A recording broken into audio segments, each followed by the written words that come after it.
Okay. Let's see if we can get some music going while we do.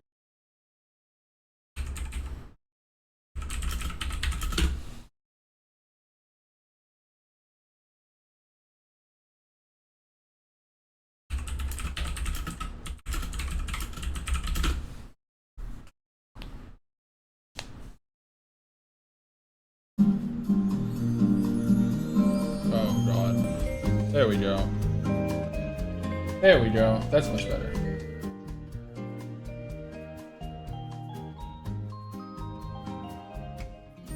Okay.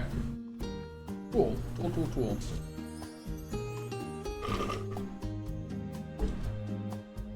Can you hear me now? Yo, what's good? You too, game. Purple Heart, you too, gamer. What's good? Oh, you doing some bod review? Project Plus, that's hype. That's always sick. Say the word. I said love you. I said love first.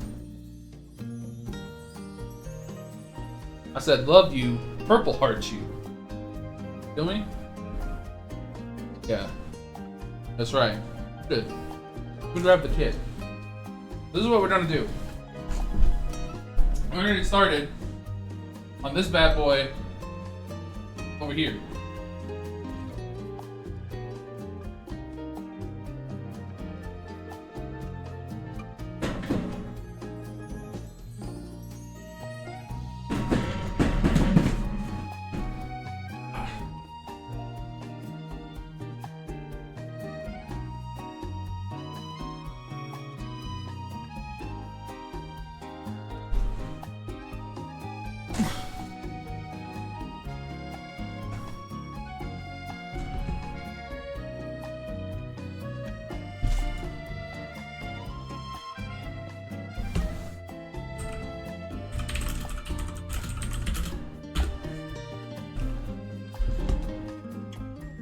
Alright.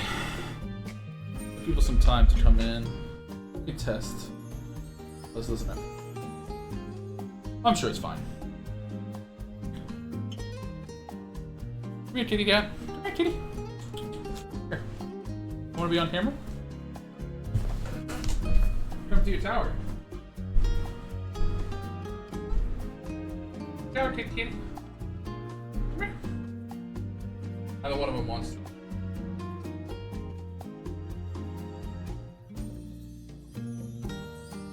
Trying to corral them. Trick them. Nerva. Come on, sweetie.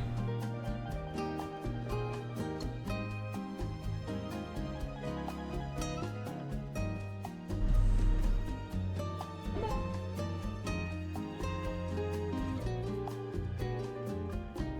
Yeah, come on, Vulcan. Come on, Bubba. Come. I'm gonna take the chair.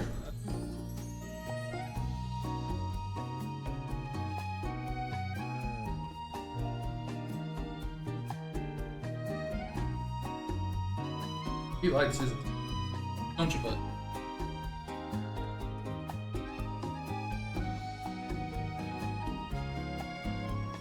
Grab this.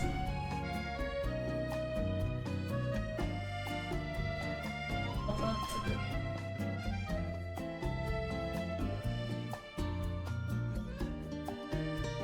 Cutting mat. Ice tray that I'm going to use just to hold parts. From Colorado. A nice guy.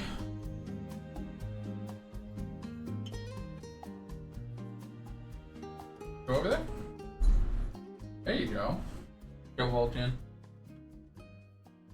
Oh, they're gonna fight. Don't, he's put her in a headlock. Oh no. Kitties.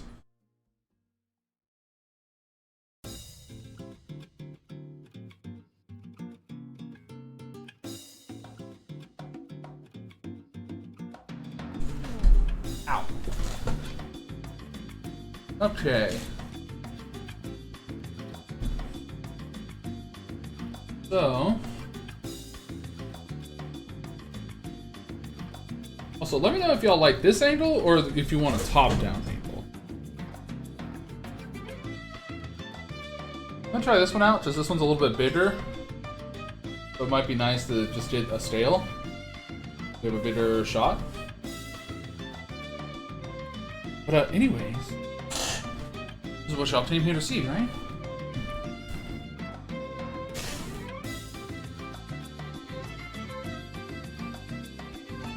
Bandai Namco. High grade. MSN 42 Nightingale.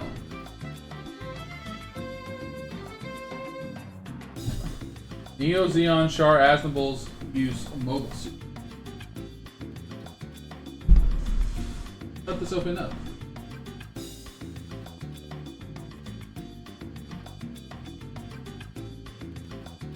The MSN 042 Nightingale was developed exclusively for Char Aznable, leader of Neo Zeon.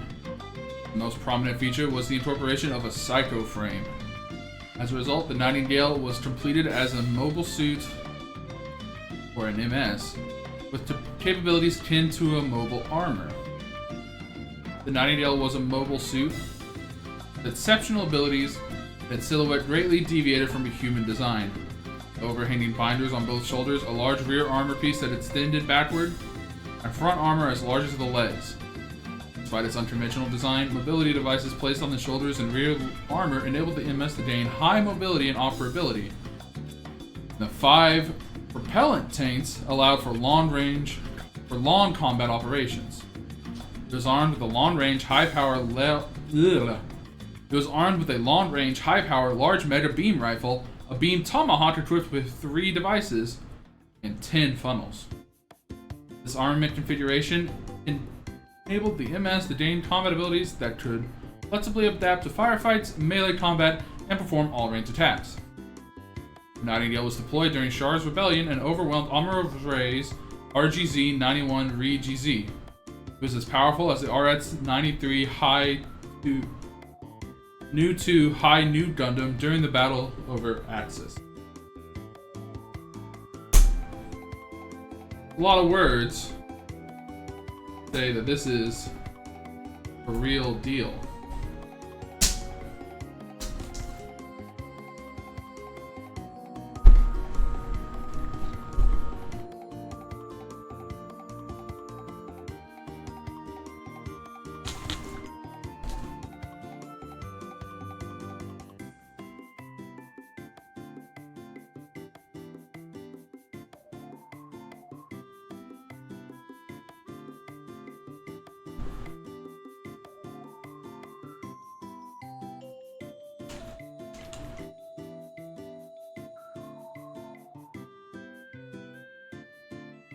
You can't eat it.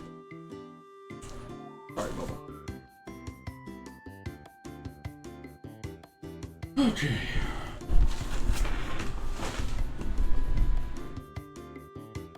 So let's open this thing up.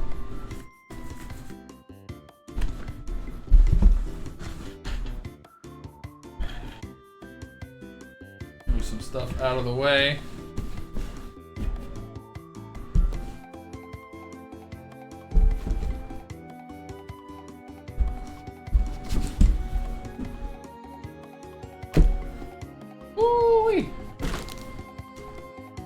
A lot of stuff here, gamers.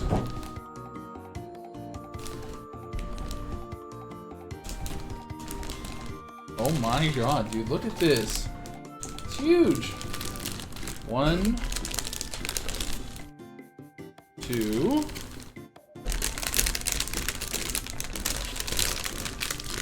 3, 4. 4 runners on this side.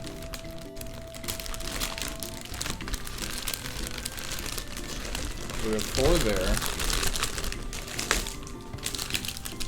5, 6, 7, 8, 9, 10, 11, 12, 13, 14, 15, 16, 17, 18, 19. Those look a little warped.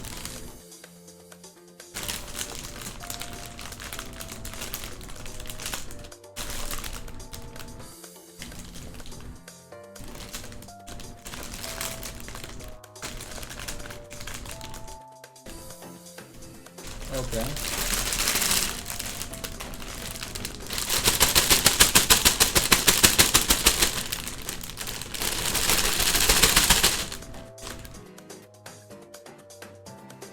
$19 runners.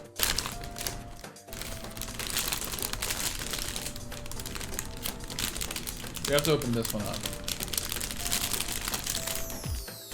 first, because these look a little funky.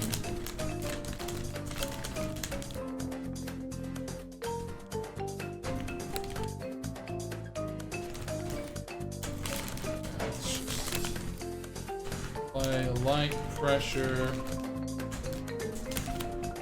Those.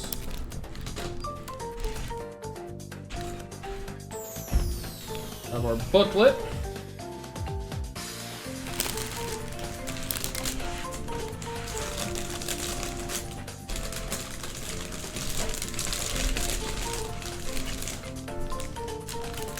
Start opening up these plastic bags.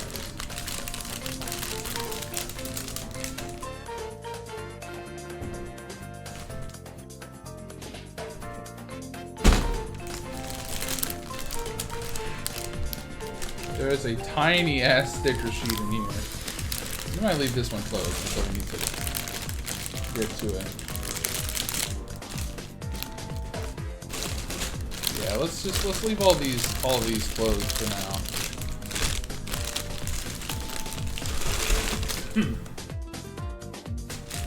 This is the only one to open. Just as a salvage job.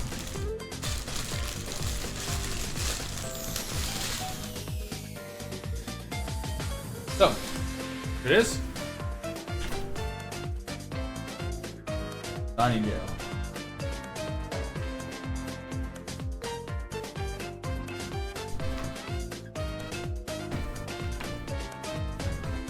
Open it to the middle, we get some nice artwork of the Nightingale and its companion piece, the High New Gundam. We do have over there. Cat is coming to investigate. Vulcan. Buddy, don't fall. Being a little nosy. No, no, nope. Turn around. This way.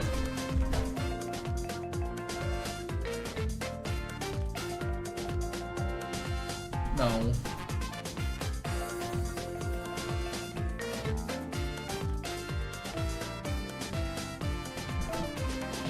No. Come on. Come on, buddy. Come on. No. No. You can't have the sanding stick. Come on, bud. Wait. Come here. Come see. There you go.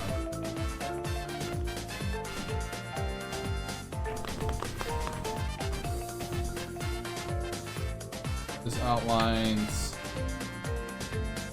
a lot of the parts, general cutting techniques, normal stuff you see at the front of these. Assemble in numerical order.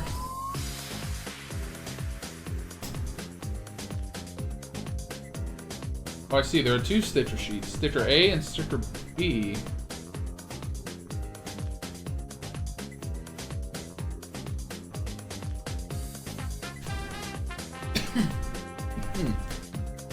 Alright.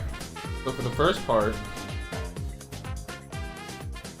are leads. Your right lead, left lead. Waist.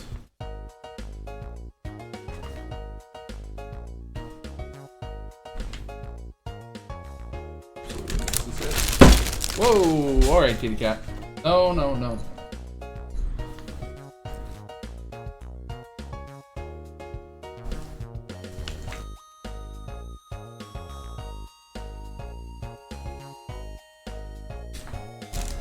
There we go. Part 6. Got more waste?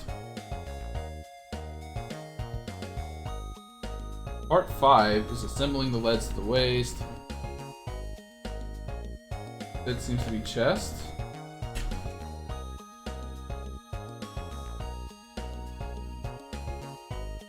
Oh no, part 6 is ass.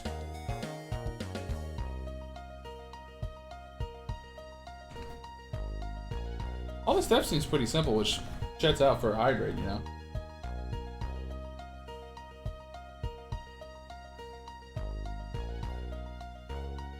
You have to use 2 action base 4s. Alright, Minerva, if I'm not gonna let Vulcan up here, can't let you up here, right?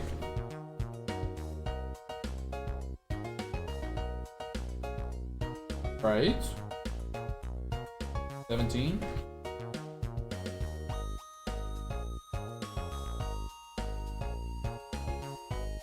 What are you doing? Come on.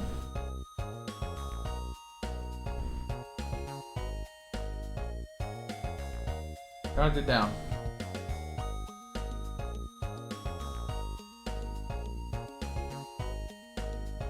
Come on, keep going. Keep going. There you go. Thank you.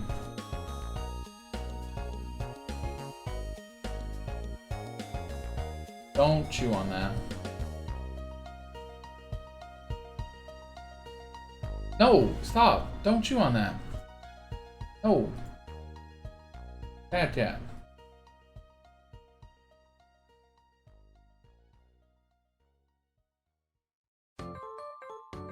Oh, Mario Painter. So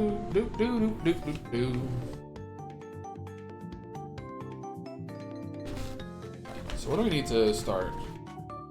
K, M, G. K, M, and G.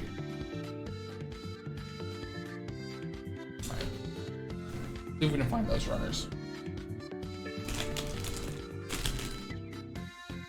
This is a ass runner. The ass of the human. It's J. M. Okay.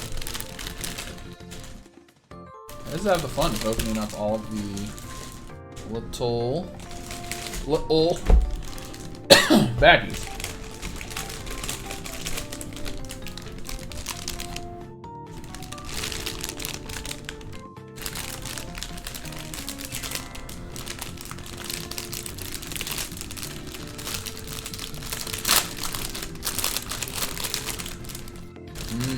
Fresh plastic. Smell that, chat? Get that goodness in there. Let it waft in. Your mind spinning copious amounts of money on plastic models.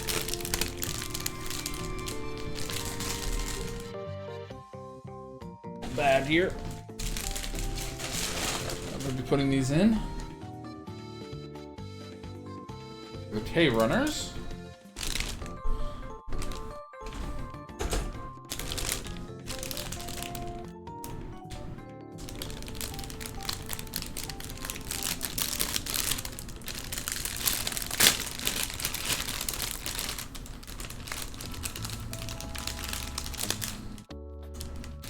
M2 and an orange runner. Is that L? Yeah, it looks like it.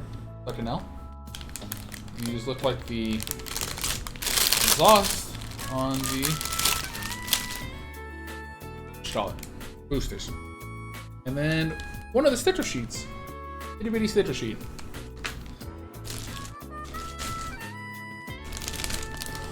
And then these look like an accessory bundle.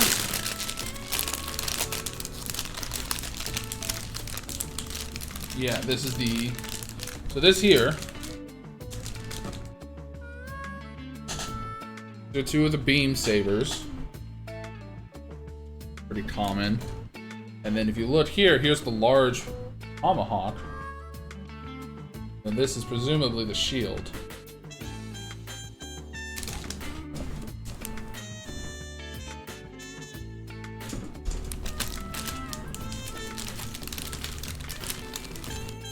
It'll be sick. I might actually turn it into Granite Grievous, each one a different color.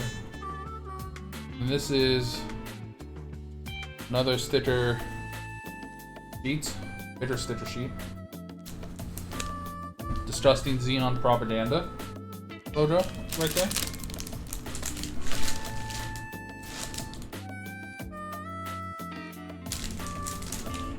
We got these. These look like the J's. They look like they are rockets or boosters.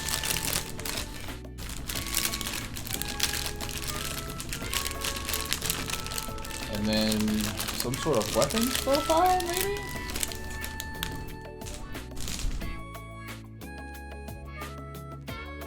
Part here. Put a weapon, or it might be support for the massive piece of here for the ass.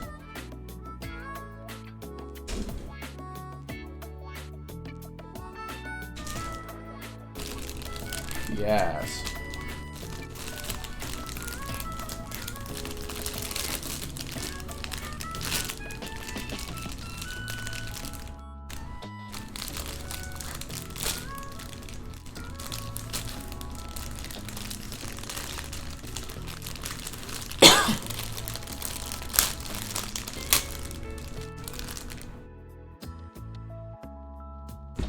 This is 5, dude.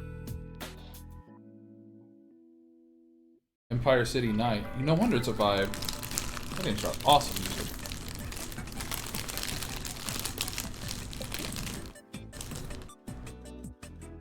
Yes. Weapons file for sure.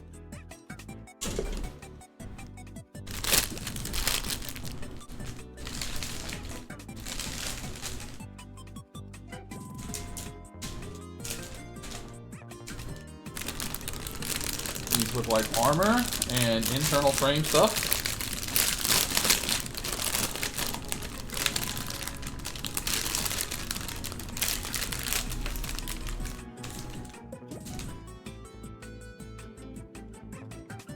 And this is for tubes.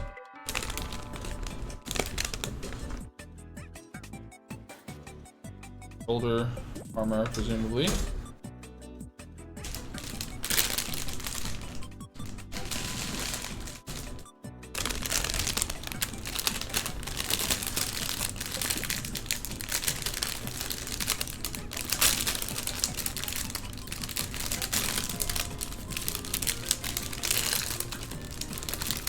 Some more rocket exhaust and red armor pieces here.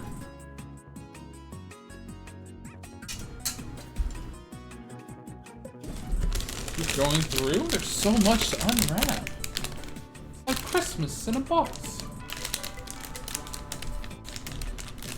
I'll do that one later, so that one's a little big. It's also a little big. That's fine. To the bottom of this stack. There we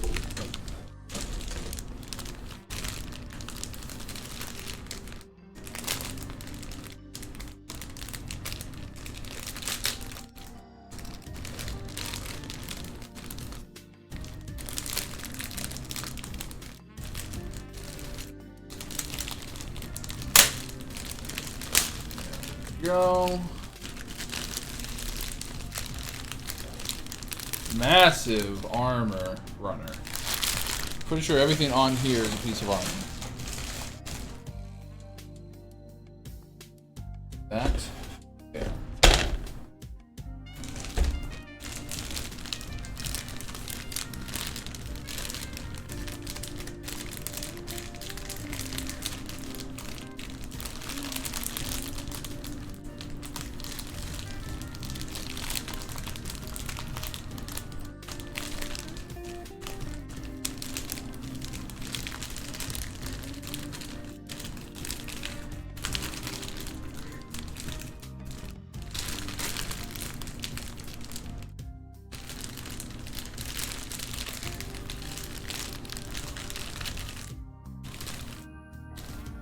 Armor? Do this direct top. That nest. Evenly? Kinda. Kinda.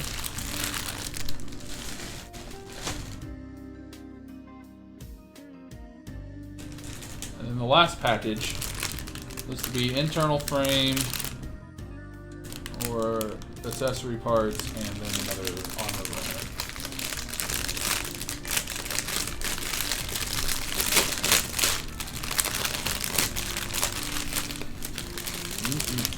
New plastic smell. Oh, a piece fell off.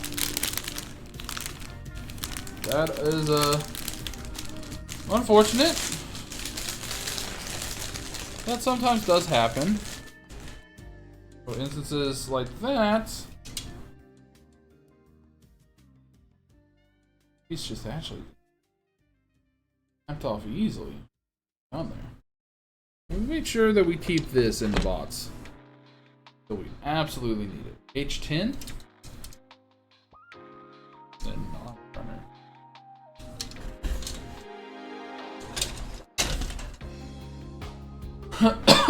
Okay.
Okay.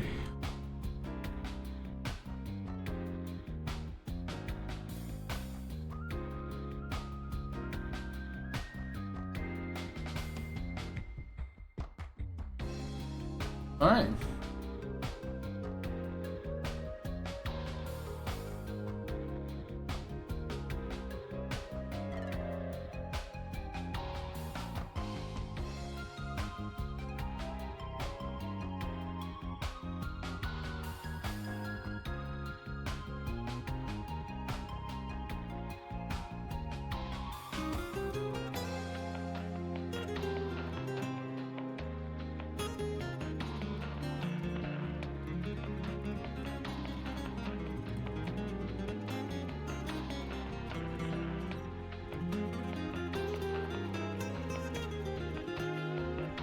And now start building.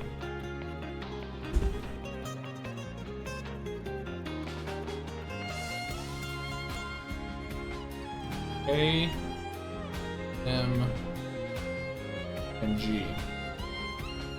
Let's find those runners. This is B, H,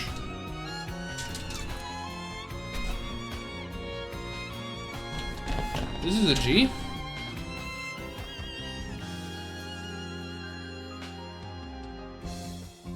This is A.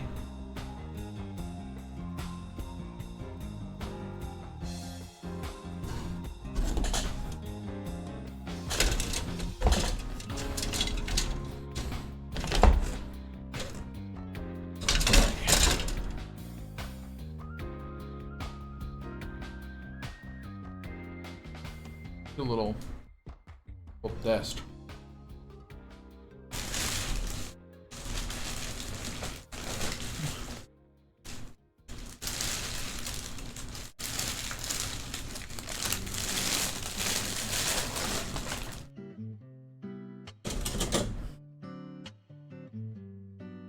E, L,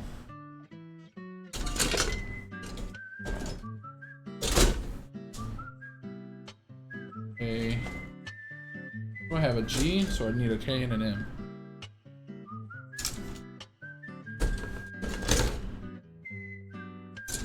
It should be in there.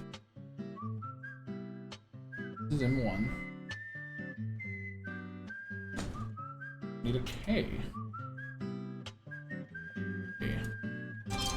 Is usually the thing.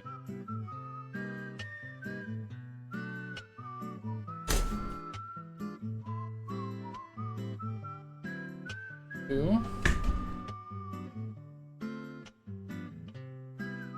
There are multiple Ks. By both of them.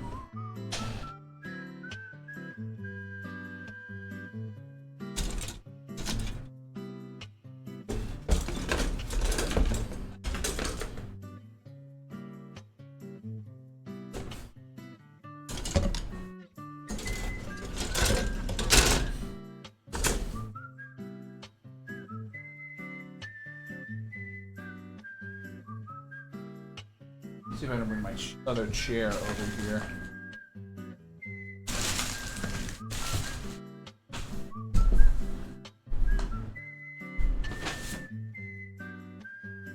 Sorry about that.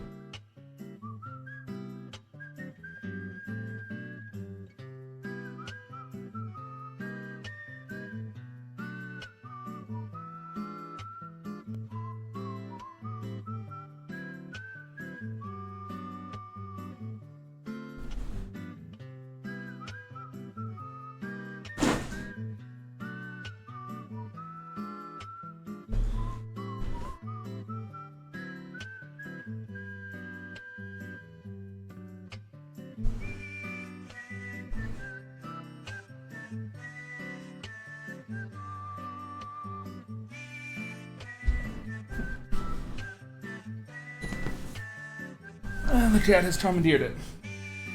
Okay. So that plan has failed.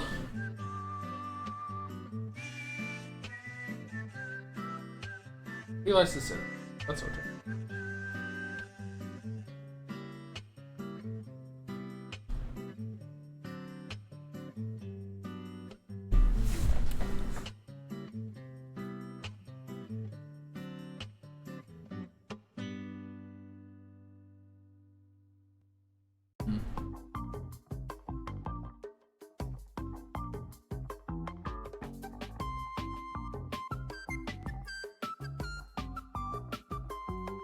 Do this.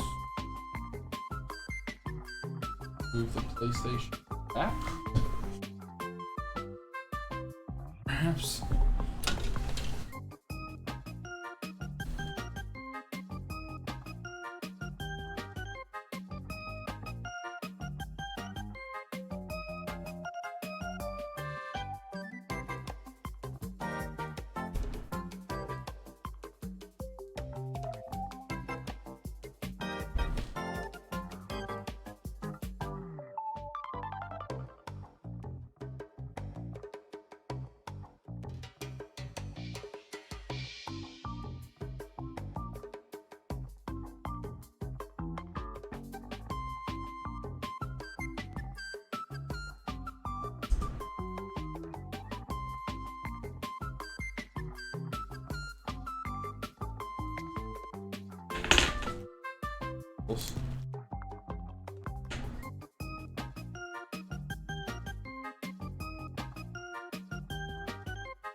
Oh.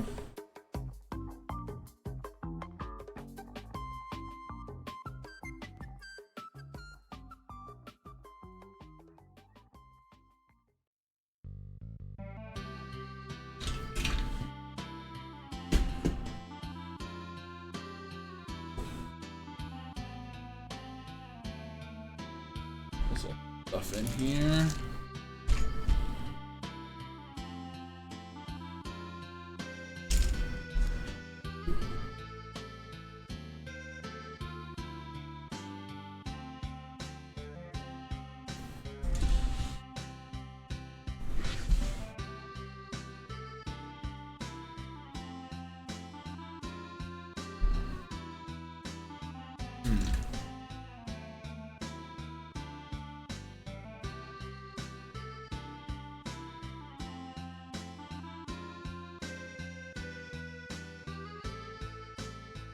Okay.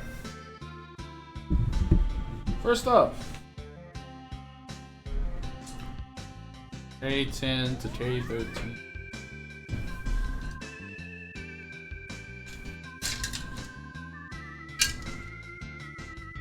And it took us a little bit of time to get set up and everything, but you know, it's a big kit. This is a momentous occasion.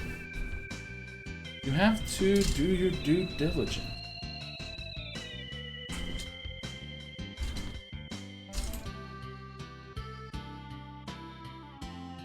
Plus, I'm hoping with the monitor riser, I should have space.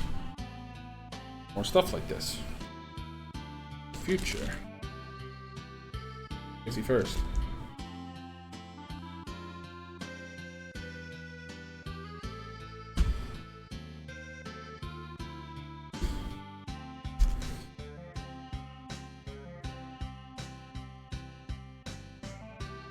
K10 and K13.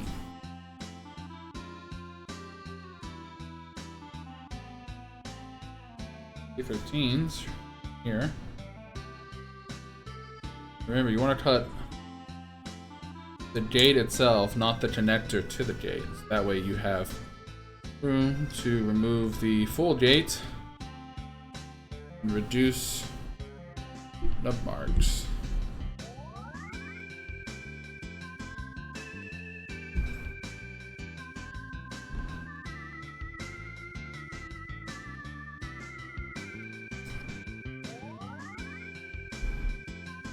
Don't even think about it, cat.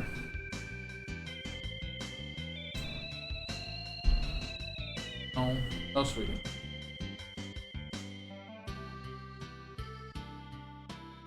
Thank you. We're gonna sand this down a little bit.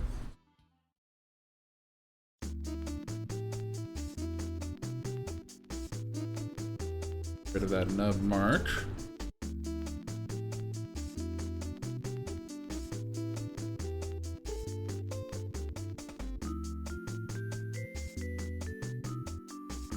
And then switch to a higher grid.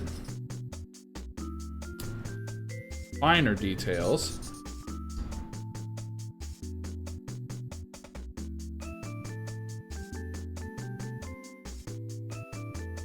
And then a higher grit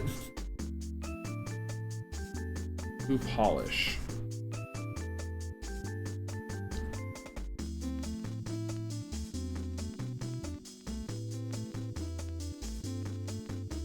And then K10 is the other one we need. And with interframes like this, you don't have to be super precise. You can, there's no harm in it. But if the part's not going to be seen, the build is complete, there's no need to stress yourself out. Hey, hey, hey. Nope. Nope. Oh, ma'am.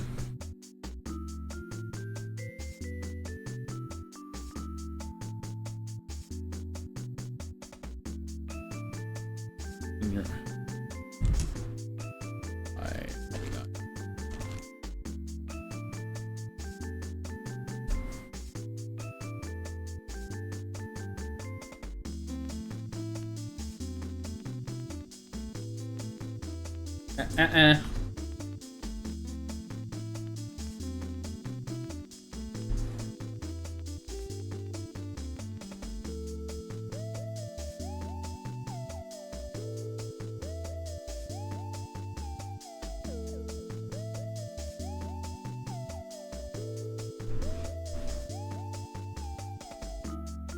Use hobby knife, fingernail. Deadly combo.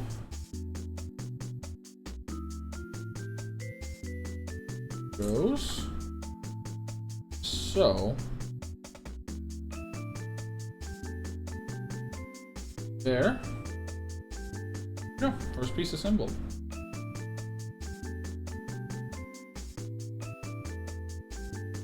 $11, $12, and 10.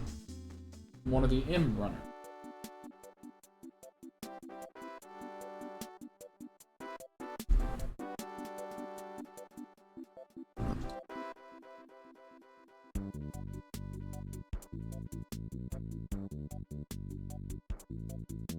And 12.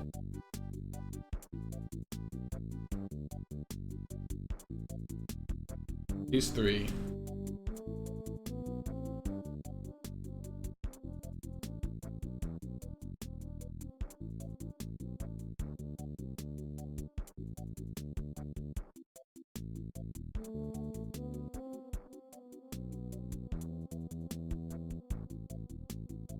In.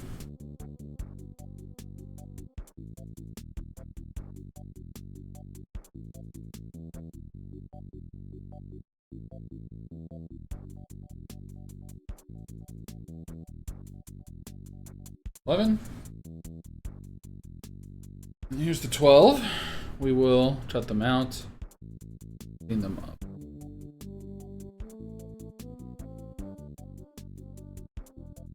I find this hobby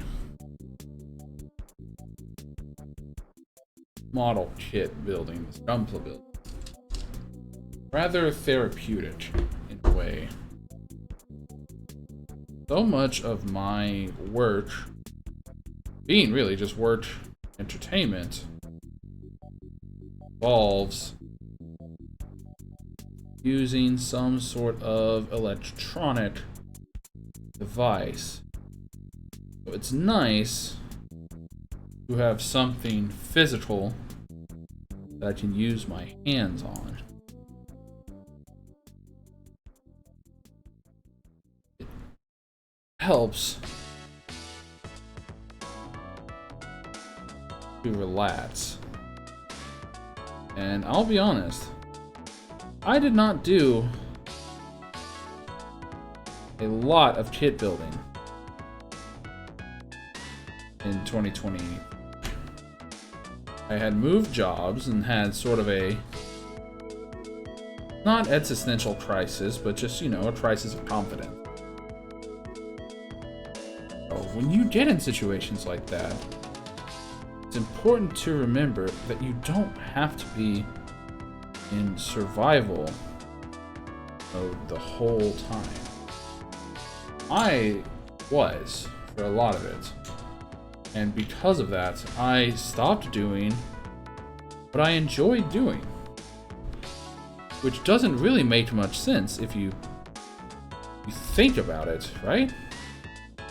People like to do things that make them feel good. But we get so wrapped up in fighting because of some unforeseen circumstances or other means beyond our control, but we never really stop to allow ourselves reprieve, joy. Turn this around. And this sits above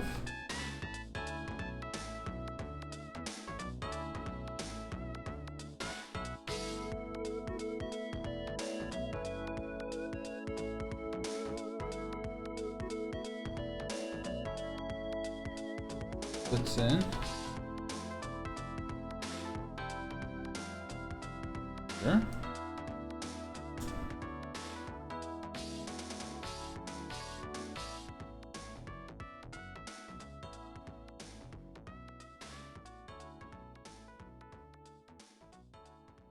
We'll go in there.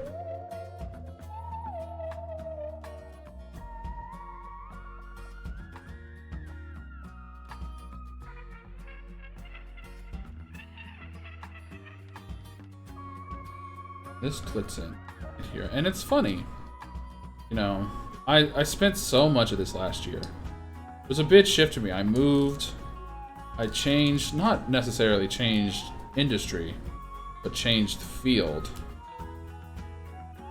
And so I spent a lot of time stressing, making sure I was doing a job, and I had my annual review today, and they love me. You know, it's funny, you sort of talk yourself into these situations where you have to really do more, warranted or worse, you convince yourself that no matter what you do, it won't be enough. Not the case most of the time. if you work with good and understanding people, they won't ask anything of you that you're not capable of. And if they do, it most likely means that they think that you are capable of it. They think highly of you. That's, assuming a healthy way. I'm very fortunate in that I worked with a bunch of incredible people who are very pleasant to work with. And I know that's not the norm. Do not take that for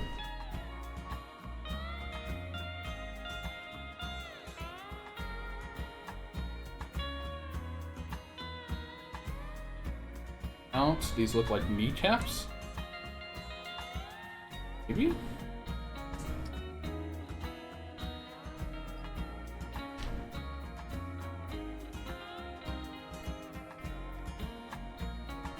My hands again.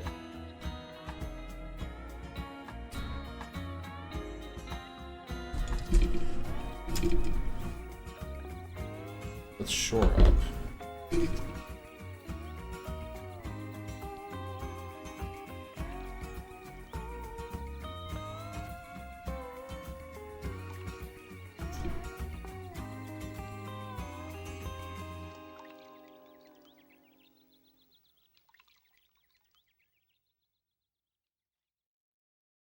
That's a pretty clean nub mark.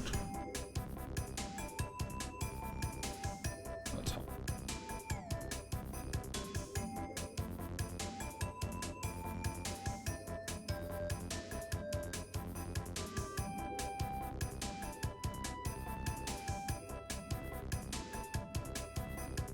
Okay. One. This one.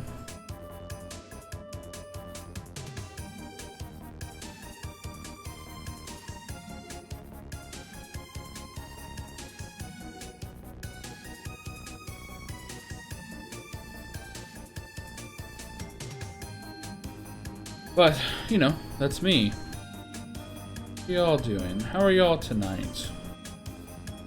Wednesday, middle of the week.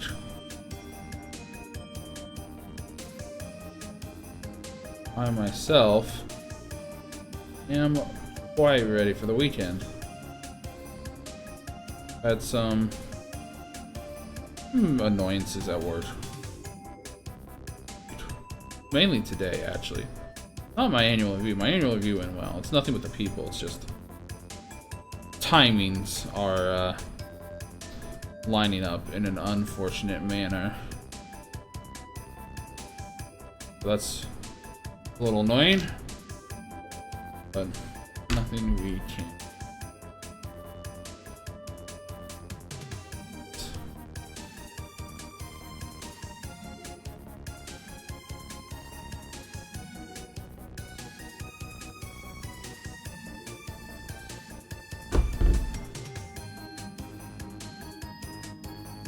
Okay.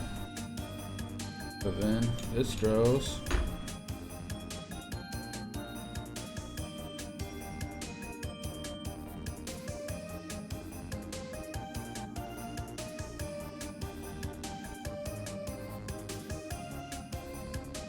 Then flat part as the back. That should fit in.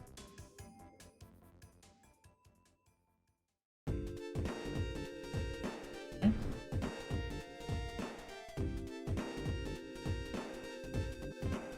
Yeah.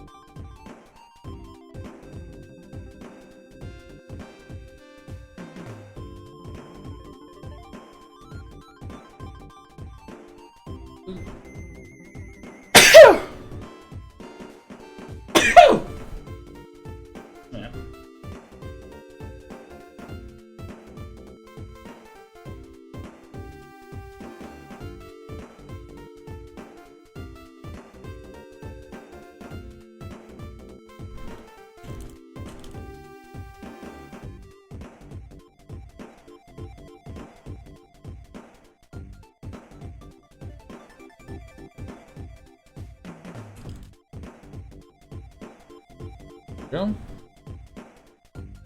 1. Then G, 14 and 15 and 18, 17.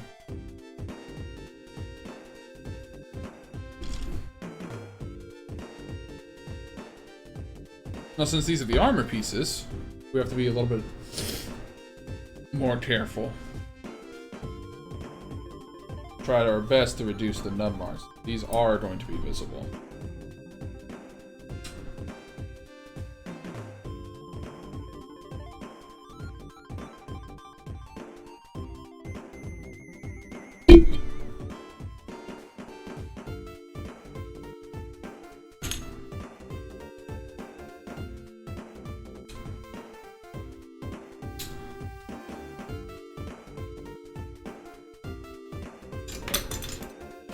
That'll happen sometimes.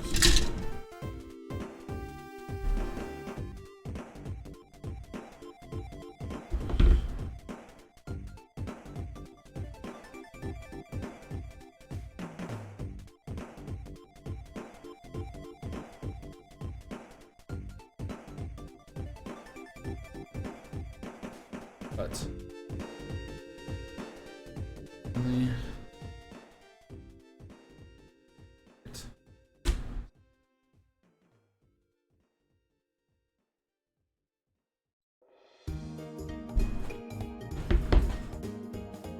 going crazy. You up here, buddy?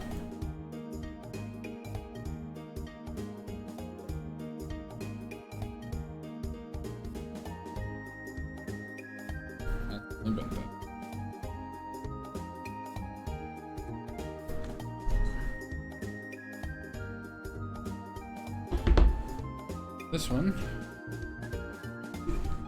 I want to sand, starting with 400 grit, and you start rough to get rid of the bulk of the material.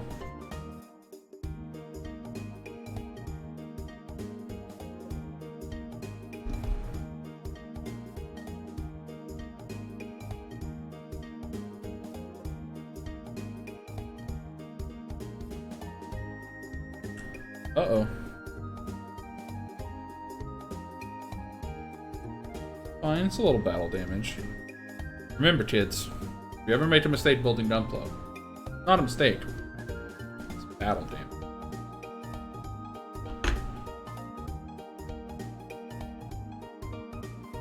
For higher grits, we're using 1,000 here. Get rid of some more and then polish it up.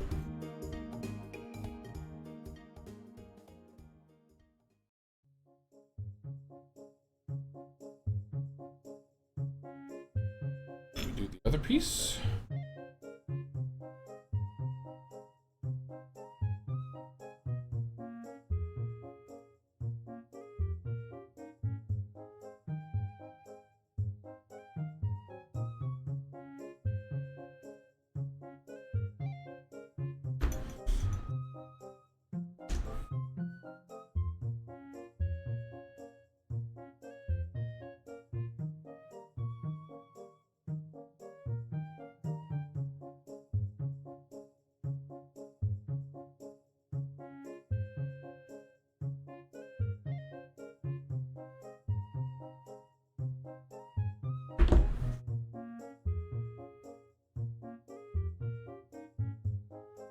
Down.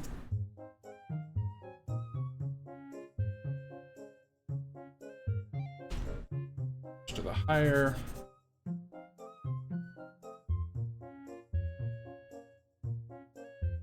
Let's switch the higher again.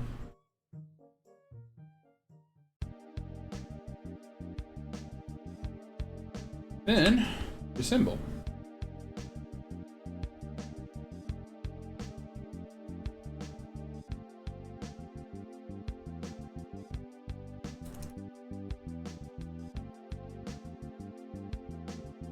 And there, and then this part.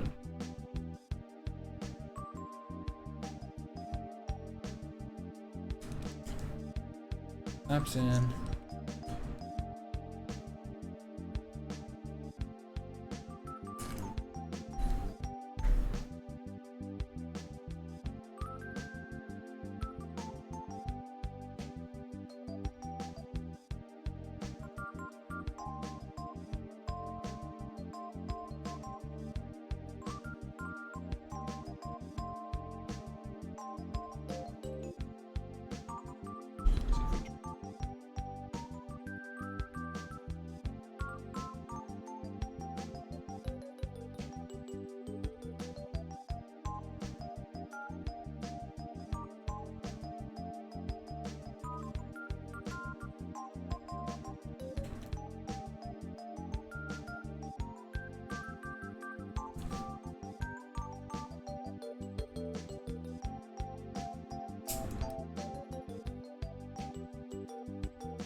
We're learning.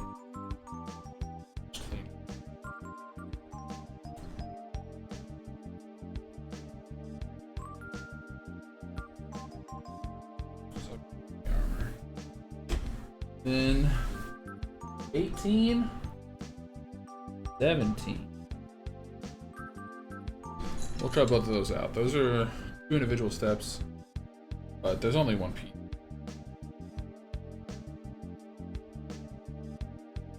Yeah.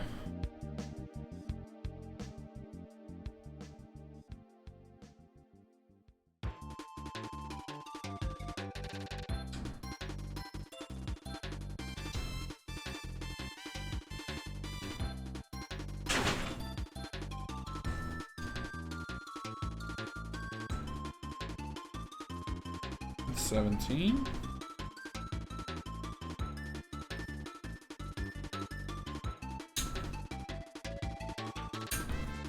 Oh.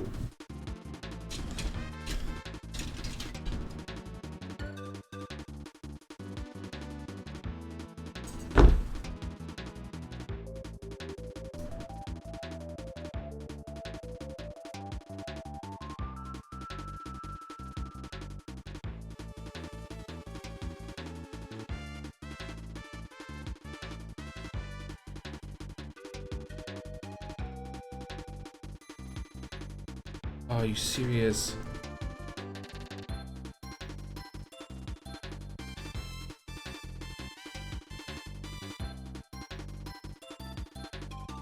That's annoying.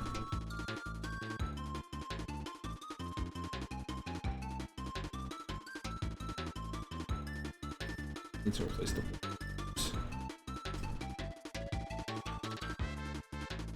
Not cutting as I would like.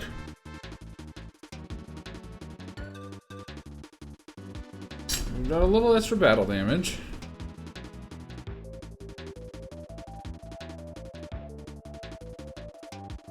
Push up this step and swap the blade out.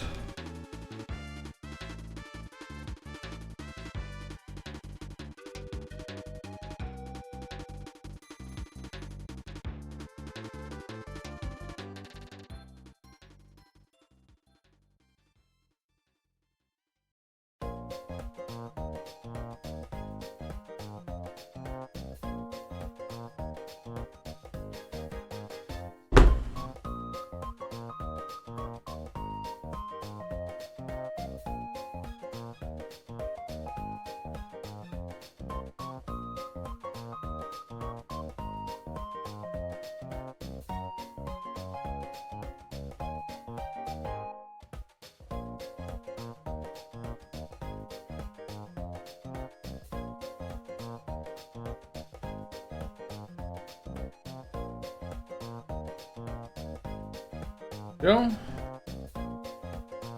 Let's assemble. Throws on the front here, right? Yeah.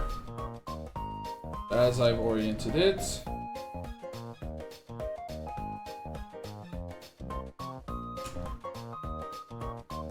Place. This hinges here.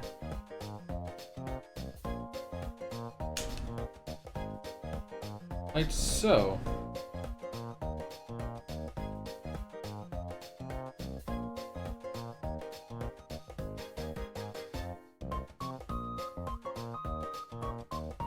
There you have it. First completed step.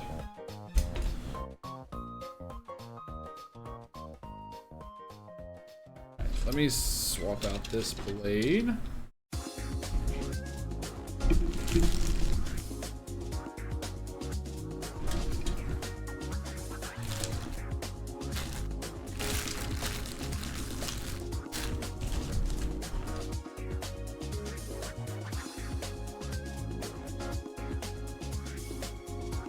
Blade moved.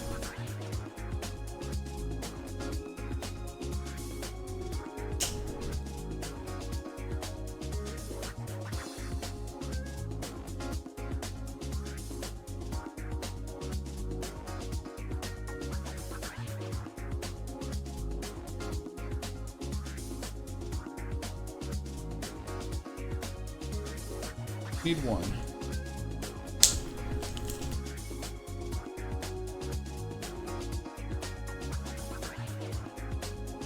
Sure.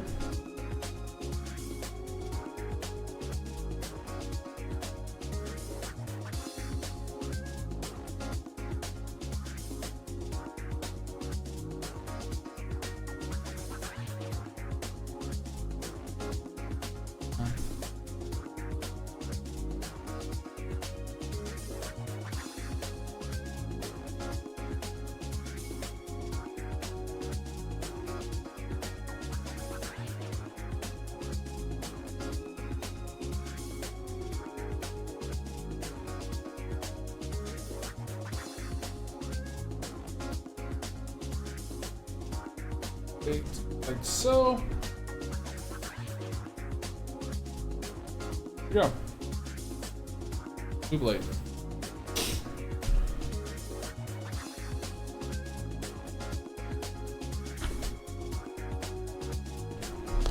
Okay.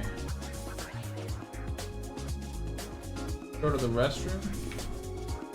Real quick. Be back shortly. Nurse.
Okay. Boom. Build another one. Same exact stuff. This time, need to use the other version of the runners.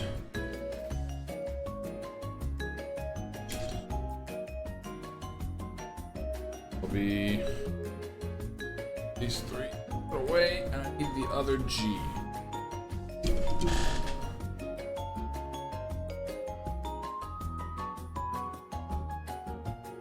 Move that bottom. Going that way.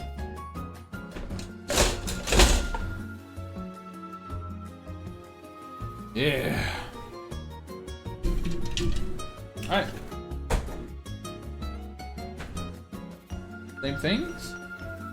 K13 and K10.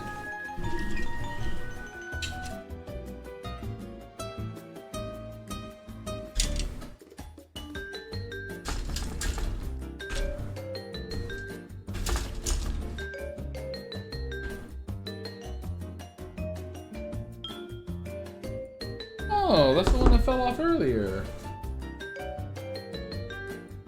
Works out for us.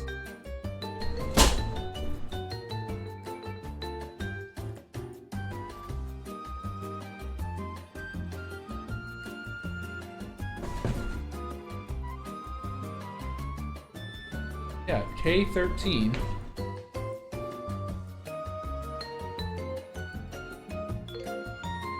Oh, this is a different part.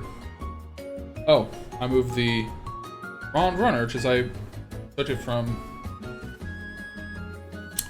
the other one. I'm a fool. That bad. A13 and 10 from this one.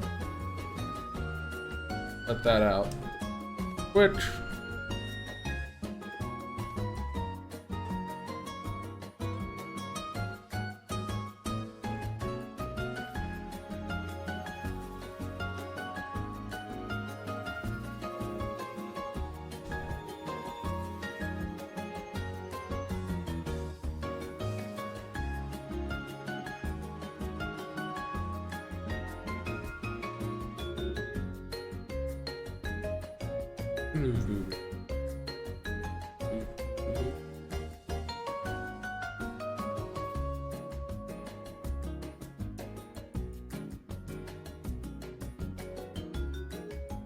Flush since it's... Yes. Bull. Click. Push till it gets to the base. Oh, hello, Torset. Welcome to the stream. We are just vibing out, making some drum plug.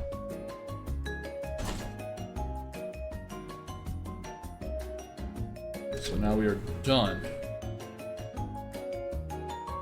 For now.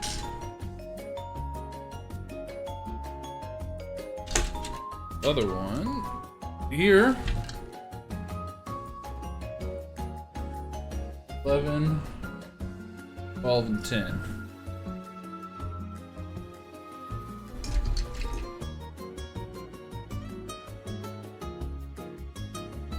Luckily, white parts hide nub marks rather well. Other parts, not so much. The worst, definitely blue.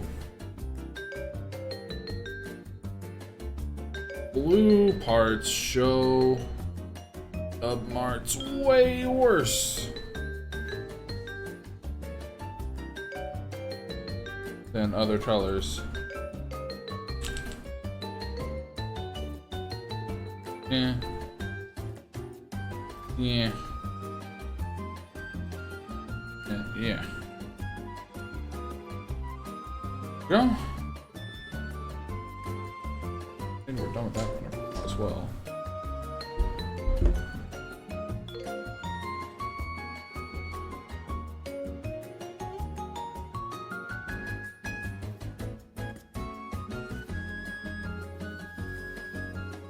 Take this. Oriented as the instruction booklet says.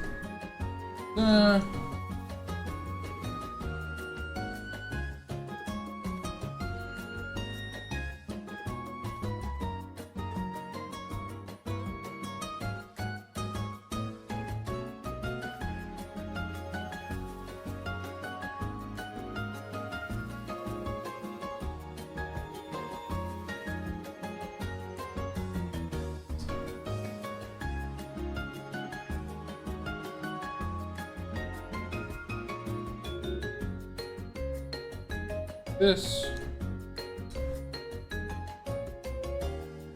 Put this in.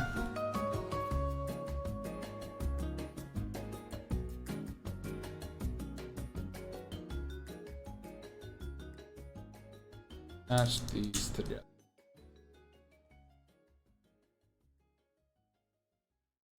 Go. Got some light articulation. This is presumably the knee.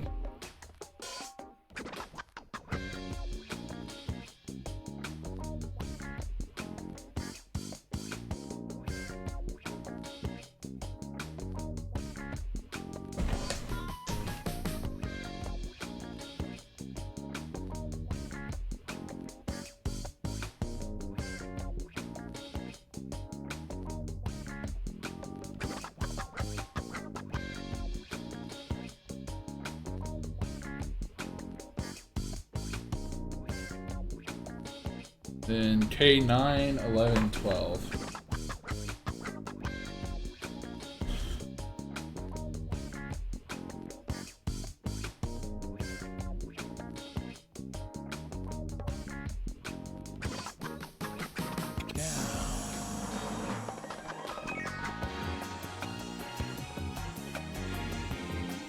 One.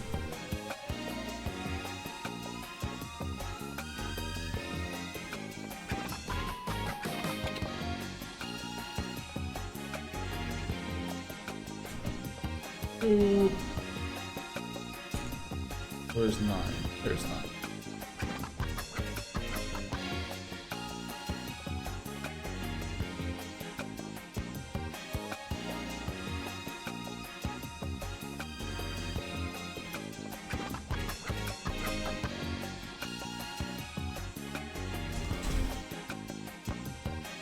Flush R.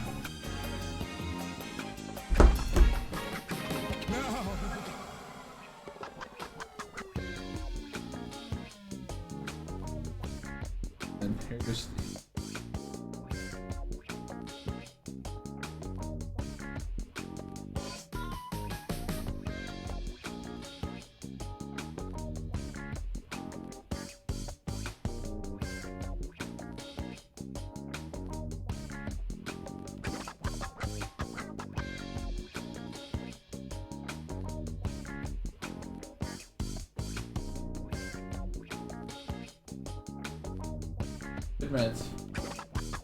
What is the average time to build one? So I'm building what are called high grades, which is sort of the most popular grade. This one's really big, so this one's trying to take a long time. I think the last high grade I built, you know, with very little detailing and everything, couple hours. I mean, you do it faster, I should do it more. I think it took me like a couple hours. I want to say like 3.5 hours. And granted, that wasn't me like speeding through it. That was me at a casual pace. But I think my first one, I think it took me like 5 hours, maybe 6.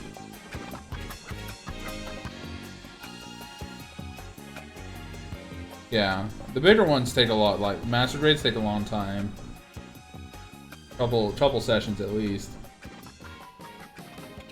Especially if you're doing a lot of like the detailing stuff, and if you put all the details on immediately or not. Then perfect grades, oof. Those are a project.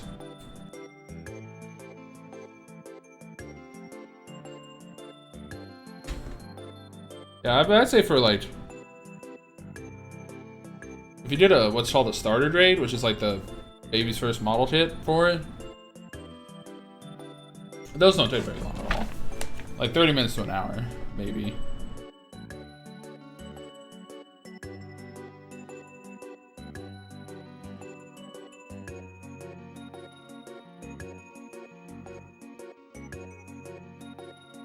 $14, $15, $18, $7.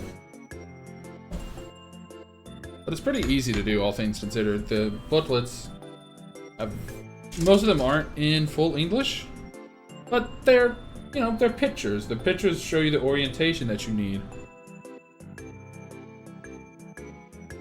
which is really nice. I'll show one as soon as I finish this step. I'll show you in a second.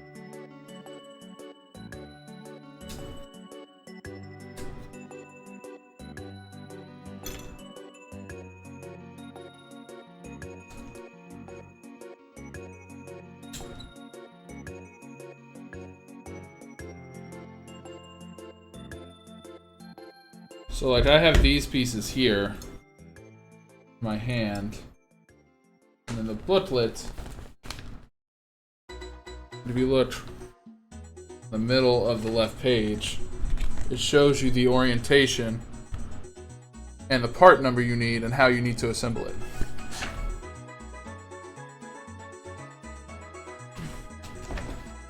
And they all do that.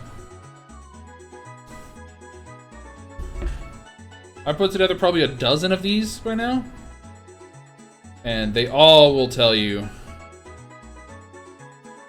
how to assemble it.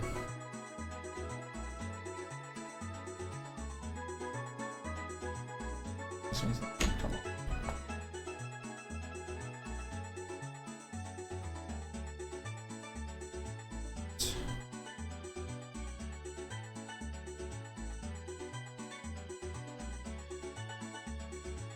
Those. Oh.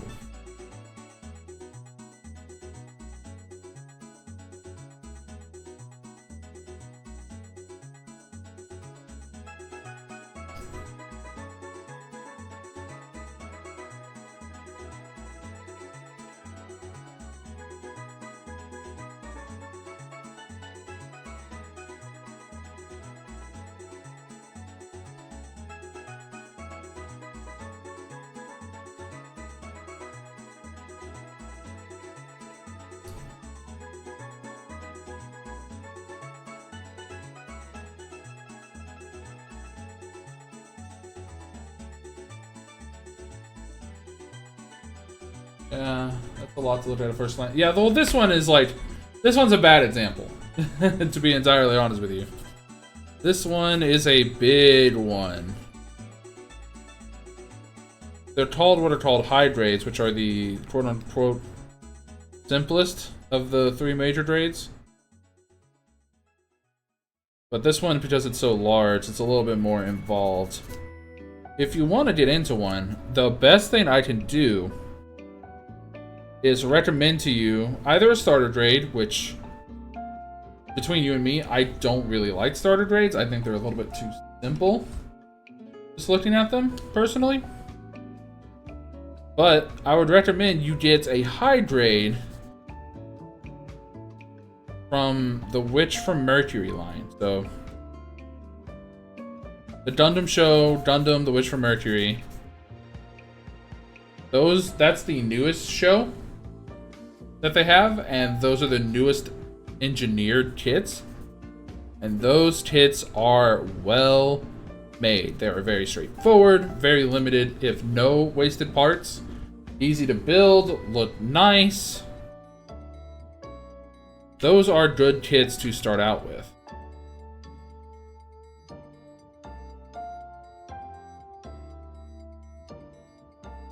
But I mean, you know, if to each their own. If you want to start with a starter grade, more power to you. I just think they're a little too easy. I haven't built one, but I've seen them built.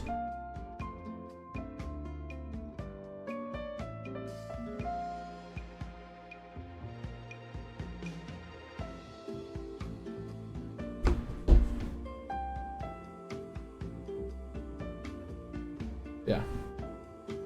I'd say if you start, get a Witch from Mercury kit. They're pretty all over the place. You can find them a lot of different places. They're available right now because they're popular. They're cheap. I think like $17, $18. Maybe 20. One of the more popular ones, like.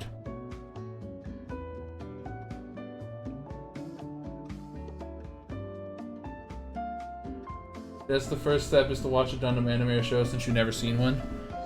Yeah, so funny story. I was hanging out in a Discord call with some friends, and they were talking about, I forget what they were talking about. But the concept got onto like shows or manga that they need to catch up on. And one friend had never seen Gundam, and I've seen very limited Gundam. You know, I've seen G Gundam and some episodes of Gundam Wing. And one of the friends in the group has seen pretty much almost every Gundam IP, with the exception of a few. And so he told this other friend, you know, well, why don't you start watching Gundam? And so they started Gundam from the original series back in 1978. And I would catch episodes here and there with him. And then he also built Gunpla, and he convinced the first friend to build Gunpla, much as you would convince someone to smoke crack. Because that's what these things are. These are not model kits, these are plastic crack. They're going to take up all of your time and money, and you'll get addicted to it. So I saw him build it, and I was like, oh, I'll check it out, right? I was having some interest from watching the few episodes I watched with them. And then I watched Iron-Blooded Orphans, a series from 2015, and then that's when I got my model kits. Started building those. Yeah, you see how it happens? You be careful, Corsair. I thought, oh, they won't get me. I was wrong. Here I am building an $80 kit. Several hundreds of dollars waiting to be built.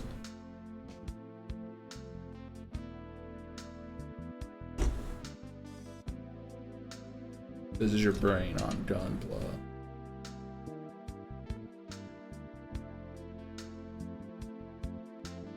Yeah. You know, it's nice. I did build models when I was a kid. You know, I played with Legos. I built a few, like, normal models, like train models and plane models. Built Bionicle. I was super into Bionicle. Some of these models from B. Yeah. I have the Perfect Grade Unleashed. That one I think was like $250, $260. Probably the most expensive one I own. I got that one for Christmas. I didn't pay for that one. That one was a Christmas gift. That's probably the most expensive one I own.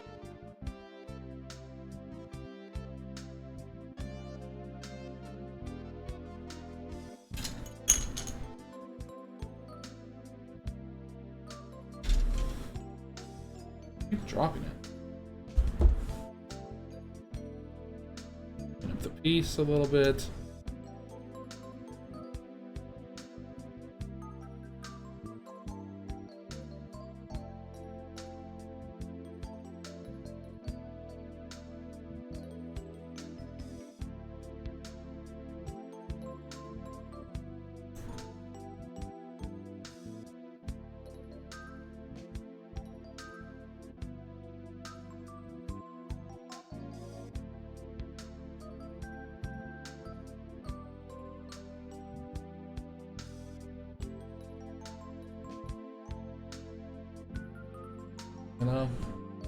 Did like Transformers as a kid? Yeah, definitely. I mean, it's pretty cheap to get into and try. You just need a model kit and a pair of nippers. So, you know, like $20-something total. Get into it. I also like Transformers as a kid. So, did you watch the? I don't remember the name of the series, but the Transformers I watched a lot as a kid was the one that was Optimus Prime, Hotshot, and Red Alert. Those were like the big three. I forget what that one was called. But it had the Energon, and then they had the Minitons. You did the little Miniton spark plug. That was like Optimus's Miniton. Little yellow Corvette or something. Watched that one a lot.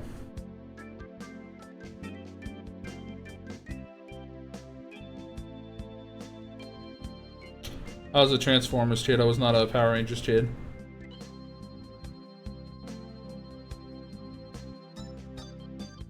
Had the original Transformers game on like the PS2.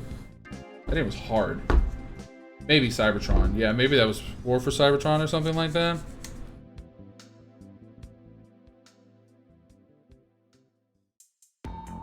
Something like that.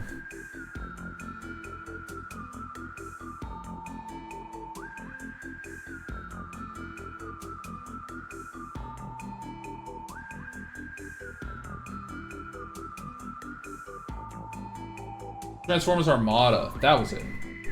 That was it. Yeah, Transformers Armada was my shit. It was so cool. They got, I forget his name, but he was a double agent. Like, he was pretending to be with the Decepticons, but he was working for the Autobots. Not Devastator. Devastator is like the aircraft carrier one. No, but he was cool. That one was cool. I liked that show a lot. Hotshot was my favorite. Was it? No, my favorite was definitely Optimus, because that was the Transformer I had. It was the Optimus Transformer.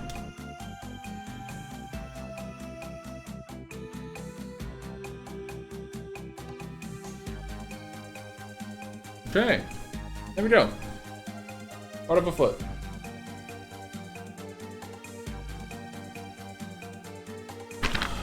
We don't have enough time to build a leg. No, I shouldn't.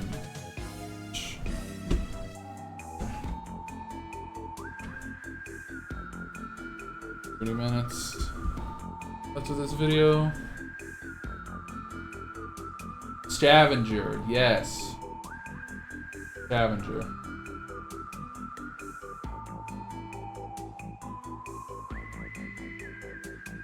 That's what it was called. That's what he was called.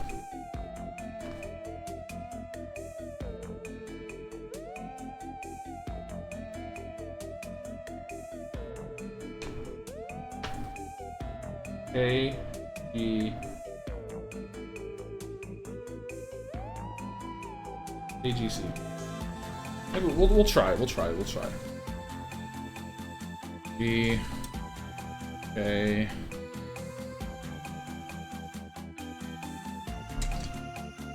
G K E and J. The animated movies were super good. The old one from the 80s. With the touch and dare. Yeah, didn't believe you can survive. Yeah. Yeah, those were sick. Those were really cool. I wasn't crazy about the Michael Bay Transformers, to be honest with you. Did not spark the same joy.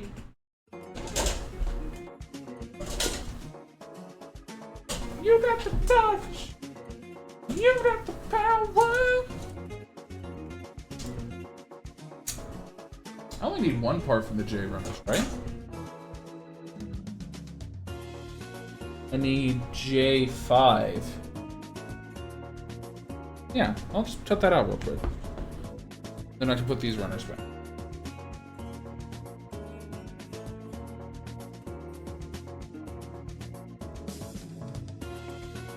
Alright. Which one do you like more though, Torsay? The touch or dare? To be honest with you, then I'm a dare guy. Dare! Dare to believe you can survive. Yeah, it's a tough call, right? You don't really think about it, you're like, damn, some good ass music.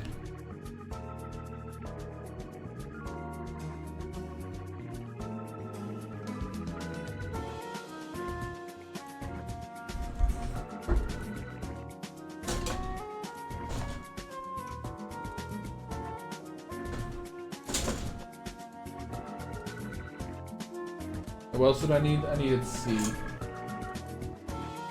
have to say dare? It's alright. Hey, that's an alright answer.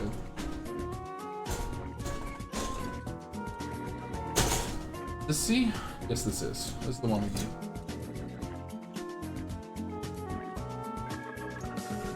We need 2, 4, 3, and 5, right? 4, 5, 2, 3.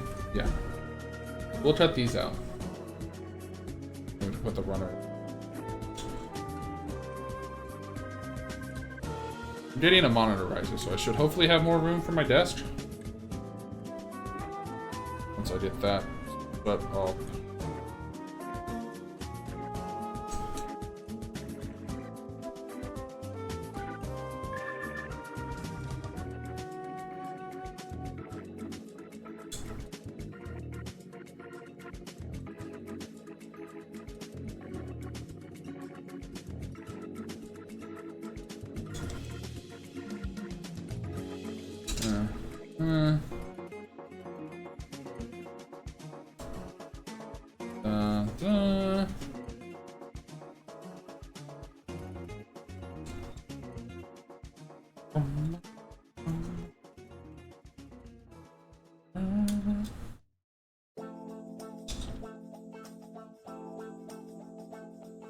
Ever watched the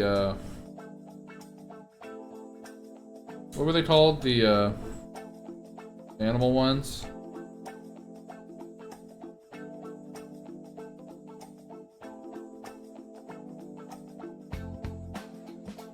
Beast Wars. I didn't watch a bunch of Beast Wars.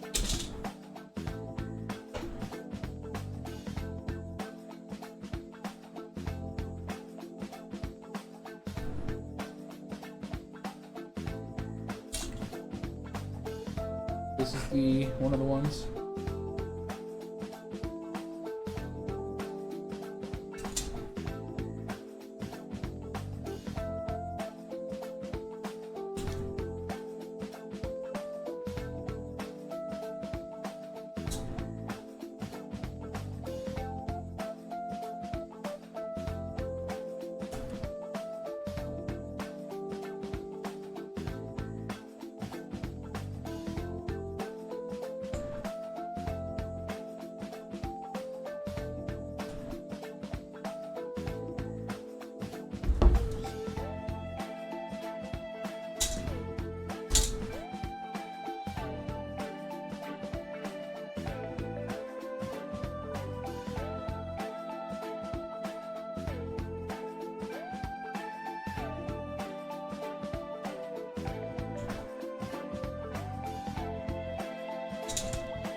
I'll seem a little bigger.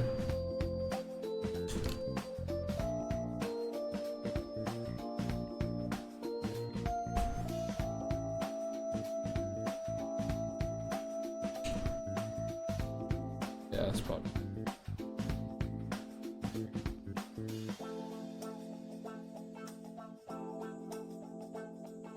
Trim it up a little bit.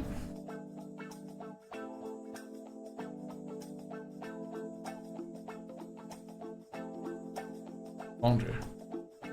The Foundry track.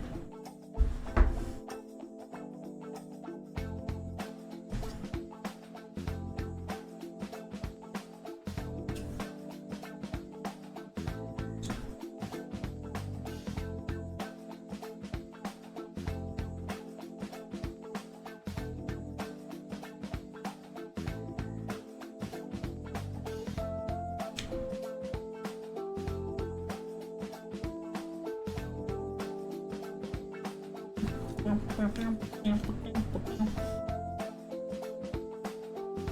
I missed one. How on earth did I miss that?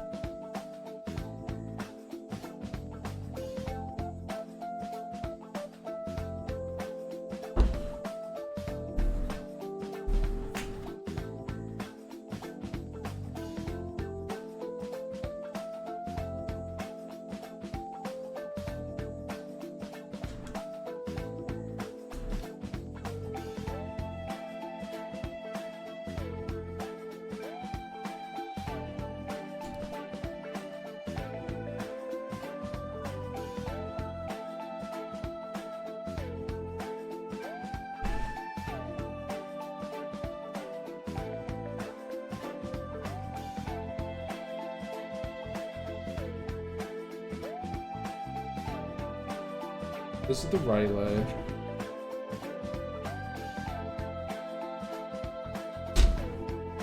So then 8, 18, and 25.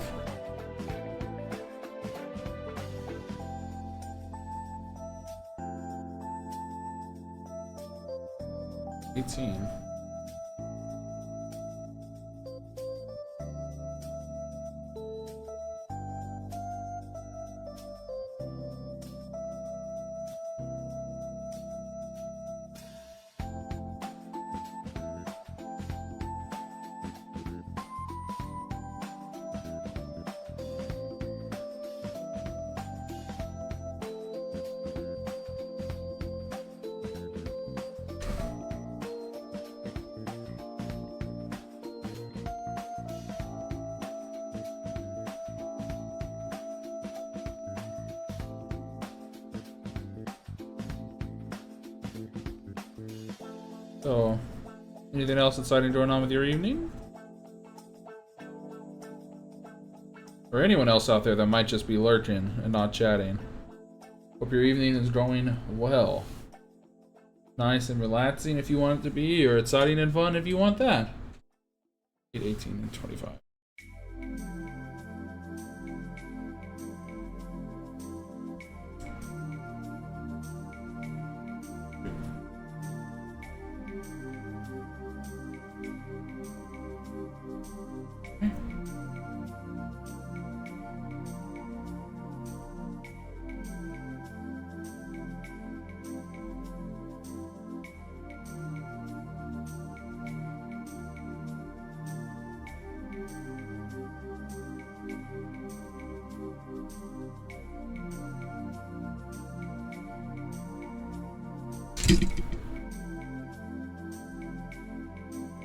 Fun thing about jump plus shoes, why is it call them? The little feet? They're always trying to look like boats.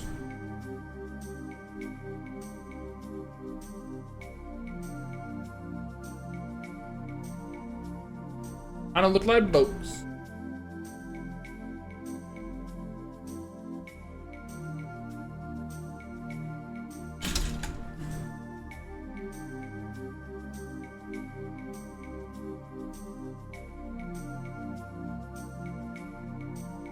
There.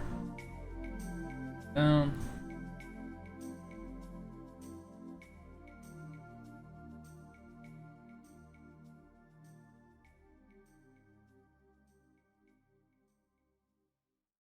Okay.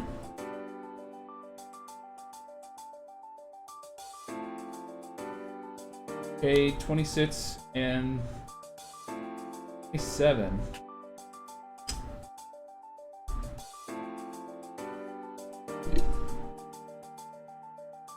Guessing that's these two.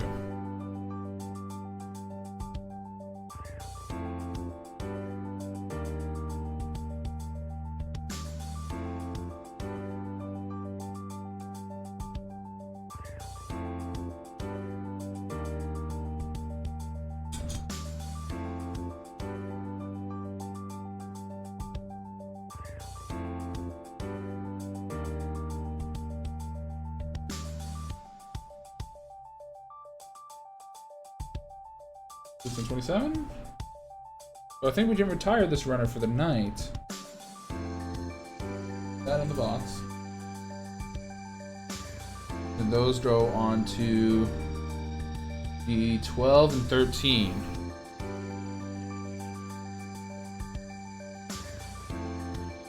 These.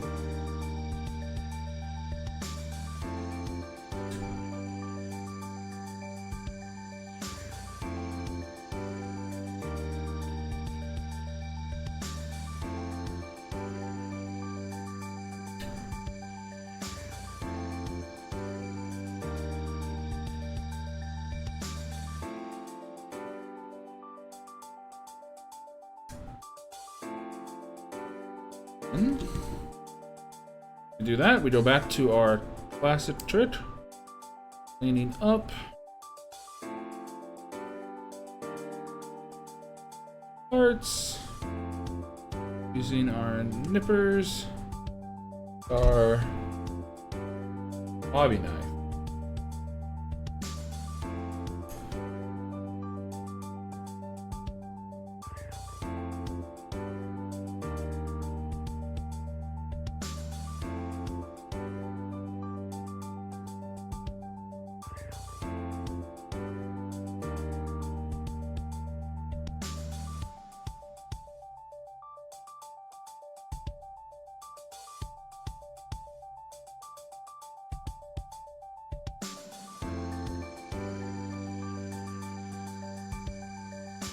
I really want to cut. Ow. Away from yourself. Prevent injury.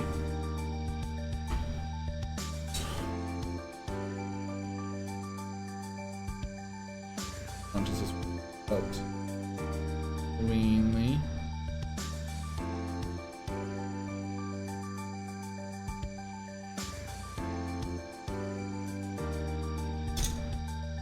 Higher grip. Polish it off.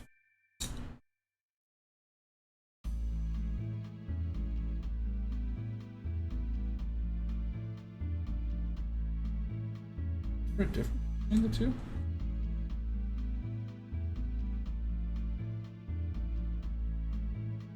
Yeah, one is bitter than the other.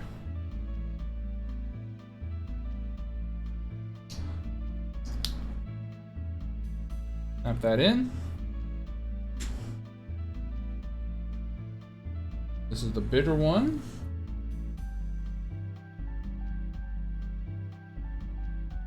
Up first.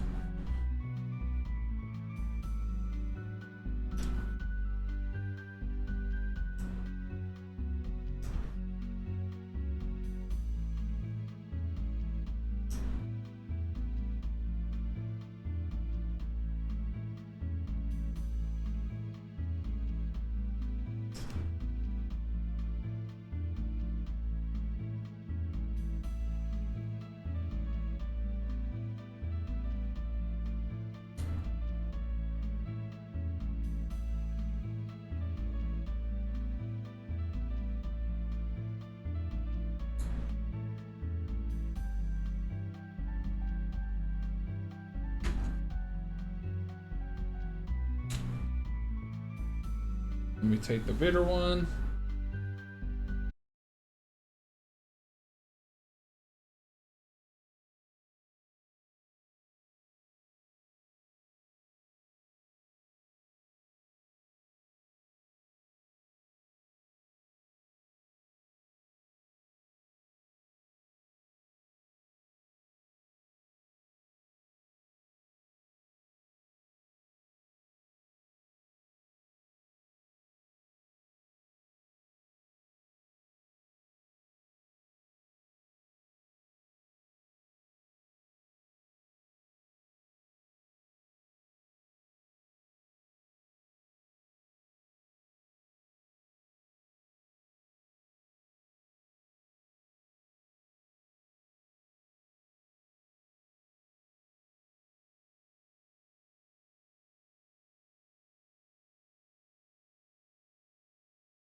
Good. Now we move on to the 1000.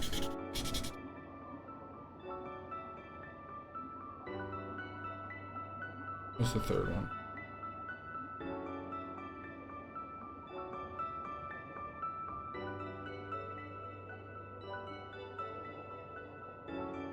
And 2000.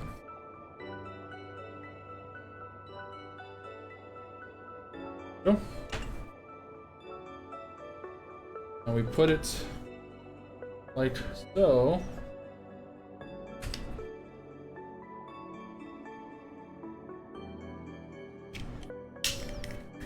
And that snaps in like that.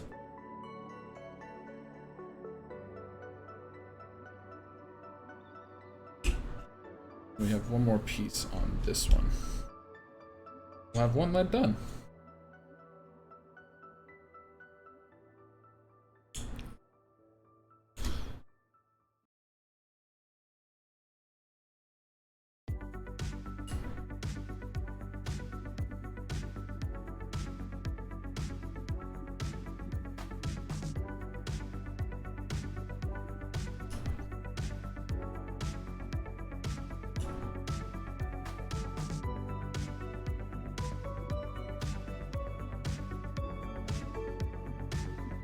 On the vibe, dude. I hope you guys have been enjoying the music. I didn't curate this. I just playlist that had a good energy. Highlights. Okay. The fuck.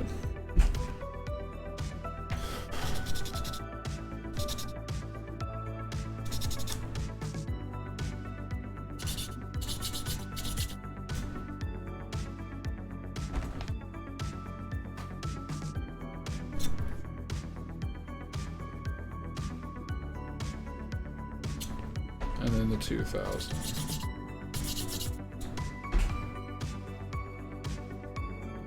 And this just sits right here, like so.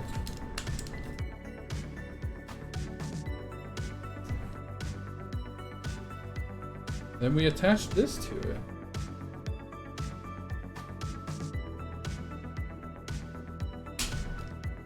There we go. One Nightingale leg.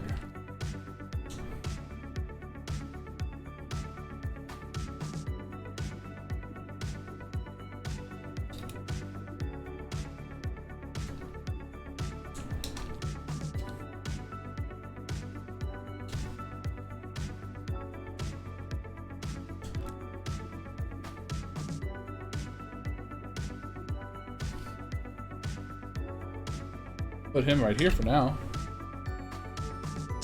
Do the other one. Feeling good. We'll finish both leads tonight, but we're about to run out of music.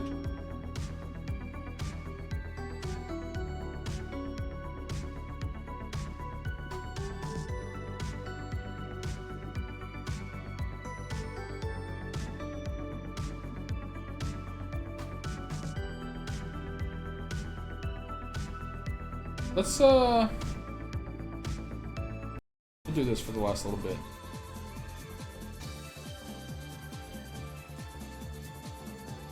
Where we at? 2 hours and 18. So in fourth into the black.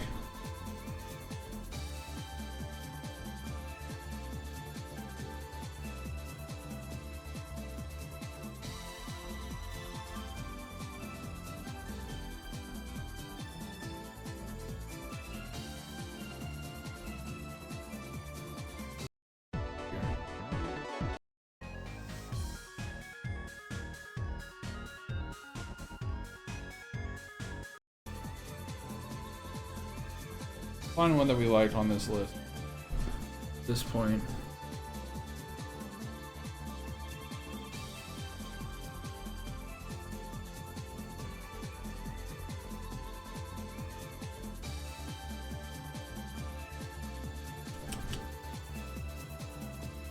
Yeah. I'm not feeling a lot of these. These aren't bad, but...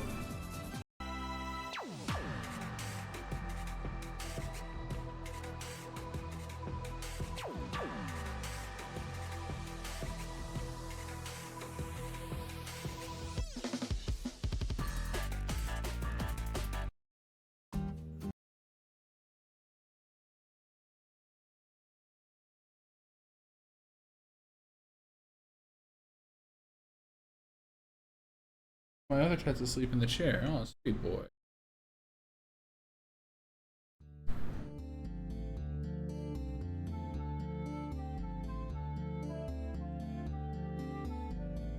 Like...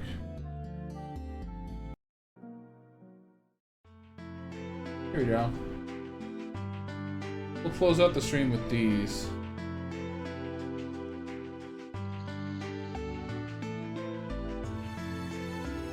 Thanks for hanging out, everyone. This is the first time I've built a Gunflaw on stream. Not the first puzzle I've built on stream. No, avid fans would know of the tragedy that befell us last time.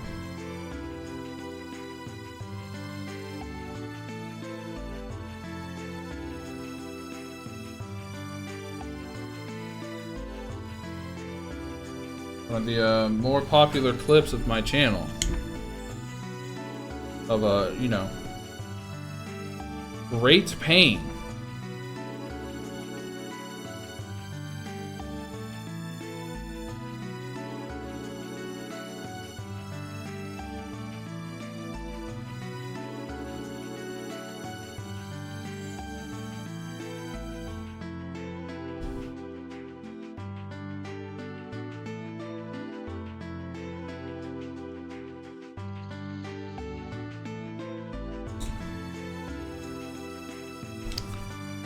Up to start.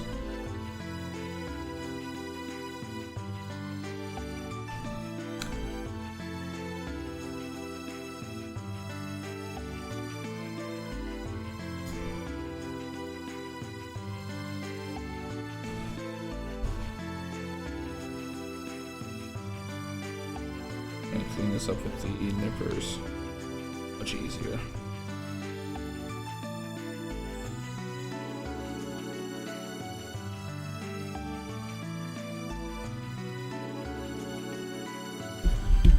Okay, let's take that other leg here.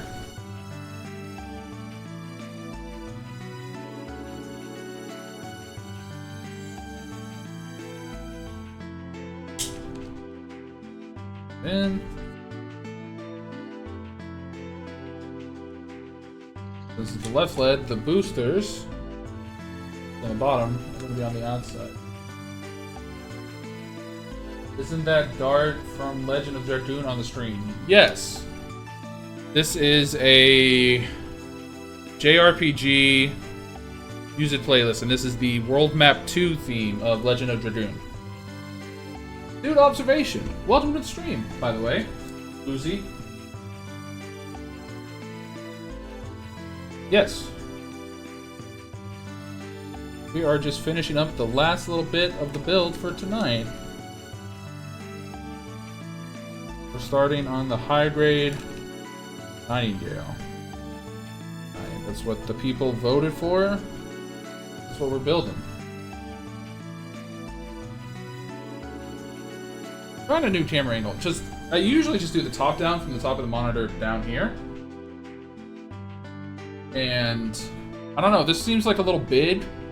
Maybe the pieces would be bigger and that would look better, but I feel like at the angle here, it's easier to see the full profile. I don't know. Just a thought, an experiment. I love JRPGs. I started playing the Tales of Suikoden. Very nice. I'm not the biggest fan of RPGs, but I really do like the, for lack of a better term, vibe. Like, I really like the aesthetics and the music of the JRPGs. It's just the turn-based combat for me is not my favorite thing in the world. It's not bad. I'll play turn-based combat games. It's just not my default, you know? But I hear a lot of good things about Tales of. So, I mean, if they have that many, right? there's that many Tales of games. They got to be doing something right. Okay. K18, K8, and K25. Yeah, we're just chilling tonight, Swoozy. Building some models, chatting it up, talking, hanging out.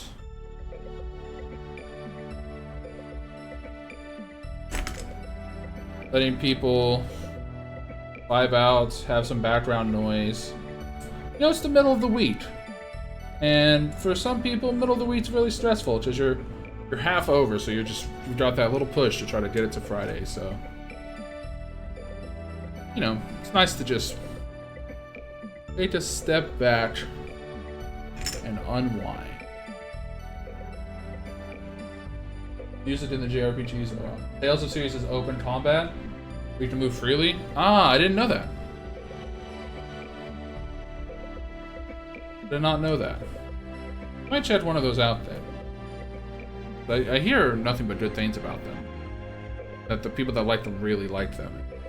Not too many people talk trash about them, right? So. Music in JRPGs are awesome. I agree. I'm a huge Final Fantasy XIV fan. I love the music in that game. Also Yoshi Soken. Other Final Fantasies too, and what is it, Ys? I think it's pronounced, the YS series. Xenoblade. Those all have incredible music.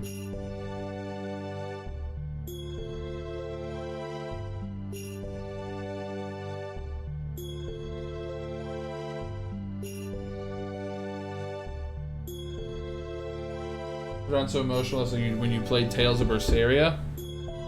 Yeah, I mean, definitely not. Oh, I shouldn't have cut that. Whoops.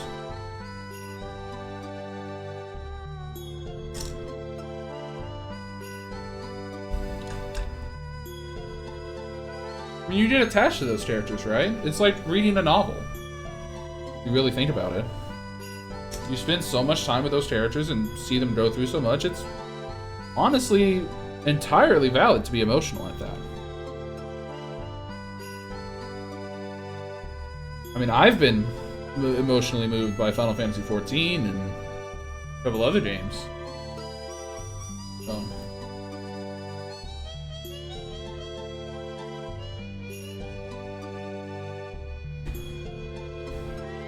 Perfectly normal.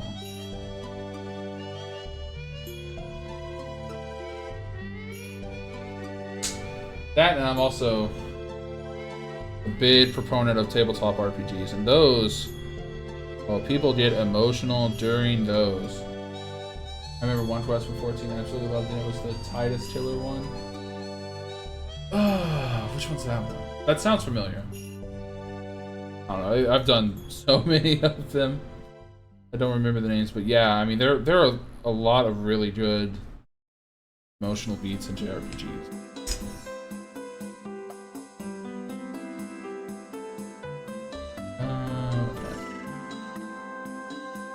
K26 to K27. I think it's the quest line before Sit in the Ship. Yes. Okay, yeah. That one's good. Dude, that... The quest for the vault in Final Fantasy XIV? Oof.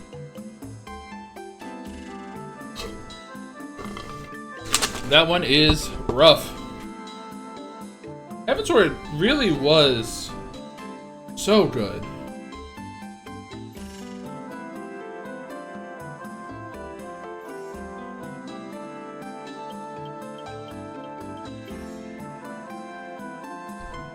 So good.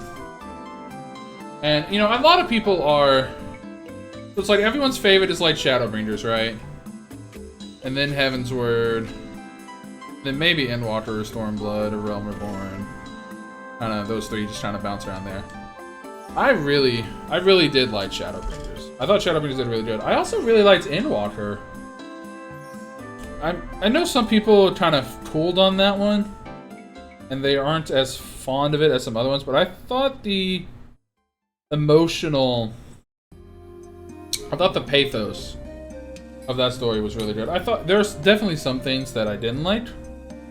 Like, I didn't like that we introduced the final villain, like, halfway through the expansion, right? The final villain of the whole story. But, like, there were other things, too, though, where it felt very natural. I guess that's the biggest complaint people have for Endwalker, is that there are some moments that are really, really good, and then some moments that are honestly kind of gamey, like just like real video game energy. And I think a lot of people, because of that, ranked it a little bit lower. But it also, I think part of that is that it also had to follow Shadowbringers, which is amazing. Shadowbringers is an amazing story for Final Fantasy XIV. For games in general. That one is just leaps and bounds ahead of so many other projects.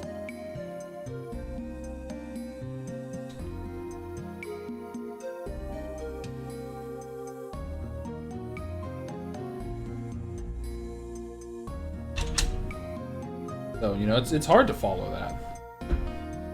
It's a tough act to follow.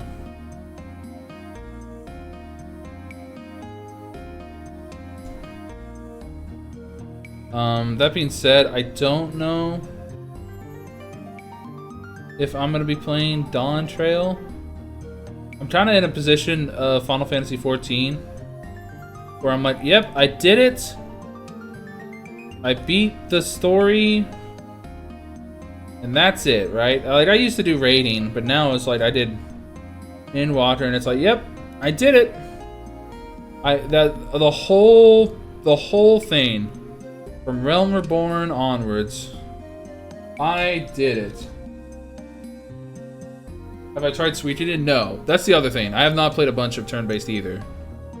So I'm very ignorant on a lot of them. I think the only real one that I've put a lot of time into, outside of, you know, a couple mainline Final Fantasy games, is Octopath Traveler. But I liked Octopath Traveler a lot.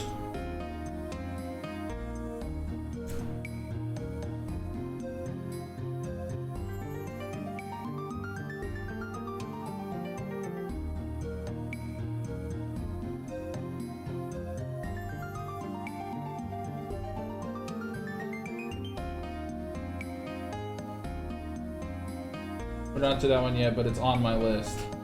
I like it. I think it's very good. I've not finished it though. I need to finish it so I can play Octopath 2. Like a real gamer, you know? Put this in.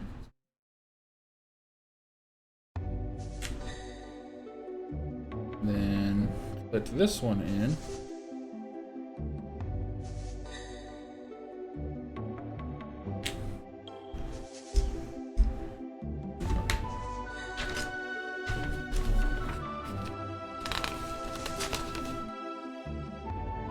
And then big one goes on the right of the boat. Where's the boat? Often do you stream? So, I used to stream a lot more often. To be entirely honest with you. I used to do that a lot more often. However, due to changes in where I worked, I had to relocate for a new job. I didn't stream as much. But I'm trying to get back into the swing of things. I'm trying to get back into streaming more because I do enjoy it. I usually stream... I'm a big fighting game player, so I usually stream a lot of fighting games. I'll stream that, or I'll stream stuff like this, where I'm model building or like playing like Satisfactory or something. If I'm just looking for, you know, a chance to just hang out with people and chat it up. So I'm gonna try to see if I can do the relocate. Yes, so it was a better job for sure. It was just, I got into a mode where I moved, and then because it was a new job, I spent a lot of time sort of focusing on trying to square that away, and because of that, I did not pursue my hobbies as much as I would have liked. But I've been here for a while now. I've been here for a year in this new place. So I need to really stop using that as an excuse and get back to making content. Like, so I want to make a lot of fighting game content because that's what I really enjoy. But there are other things I want to do where I just talk about stuff, you know? Like, if you've ever seen like a fireside chat or just, you know, a random topic on a variety channel. I really admire people that do that. A lot of what the content I consume is just passion projects, people talking about things that they like, whether or not they're necessarily all themed around the same thing. I don't often view a lot of channels where it's like they have one focus, right? A lot of the stuff I do is variety because I latch onto personalities. The work relocated me. A week later, they canned half the force me included. Ah, that sucks. That's so trash. I'm sorry to hear that. Hopefully, you're in a better place, though. Everything's sort of squared away. Now, or are we still in the in-between? If so, best of luck. I know that's hard to do, but I'm rooting for you.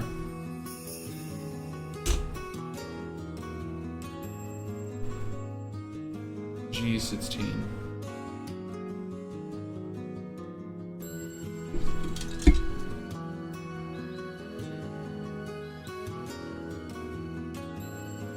I know. Luckily, my job is expanding, so there was no. My industry as a whole is expanding, so I'm very fortunate that I'm not having to have too many concerns with like the wave of layoffs going on right now. So I try to not take that for granted.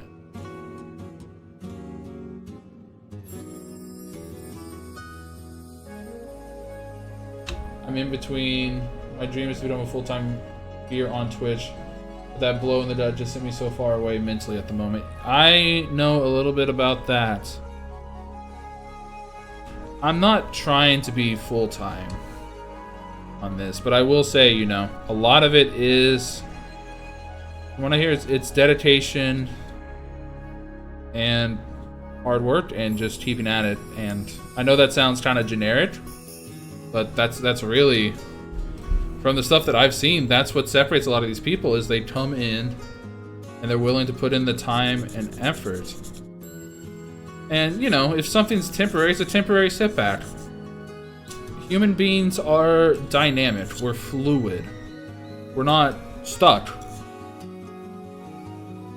We are adaptable, malleable, shapeable.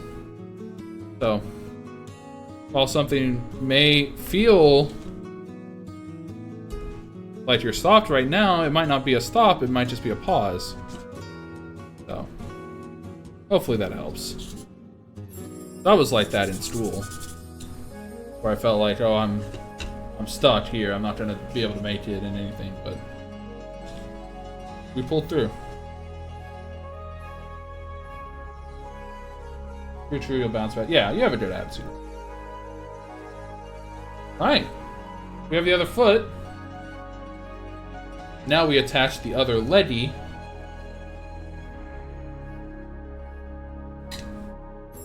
Like so.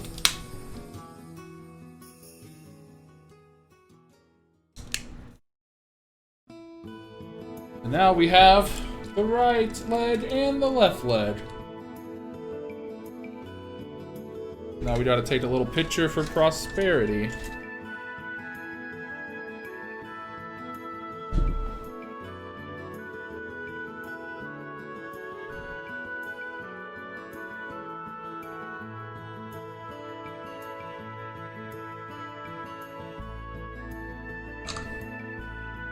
Here we go. All right.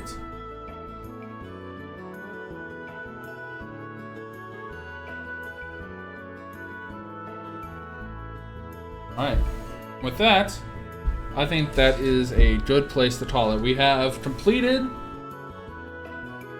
the legs.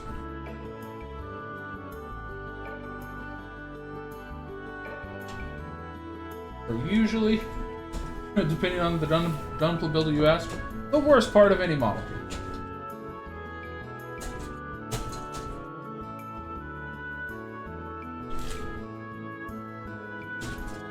So now...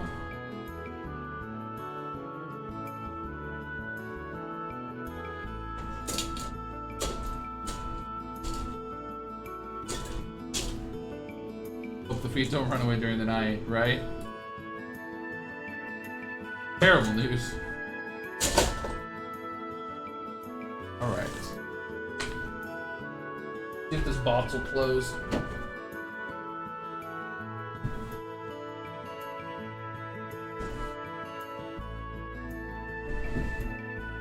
Hey, it closed.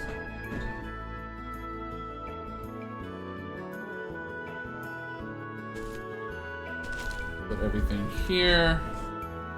Cover back on the hobby knife.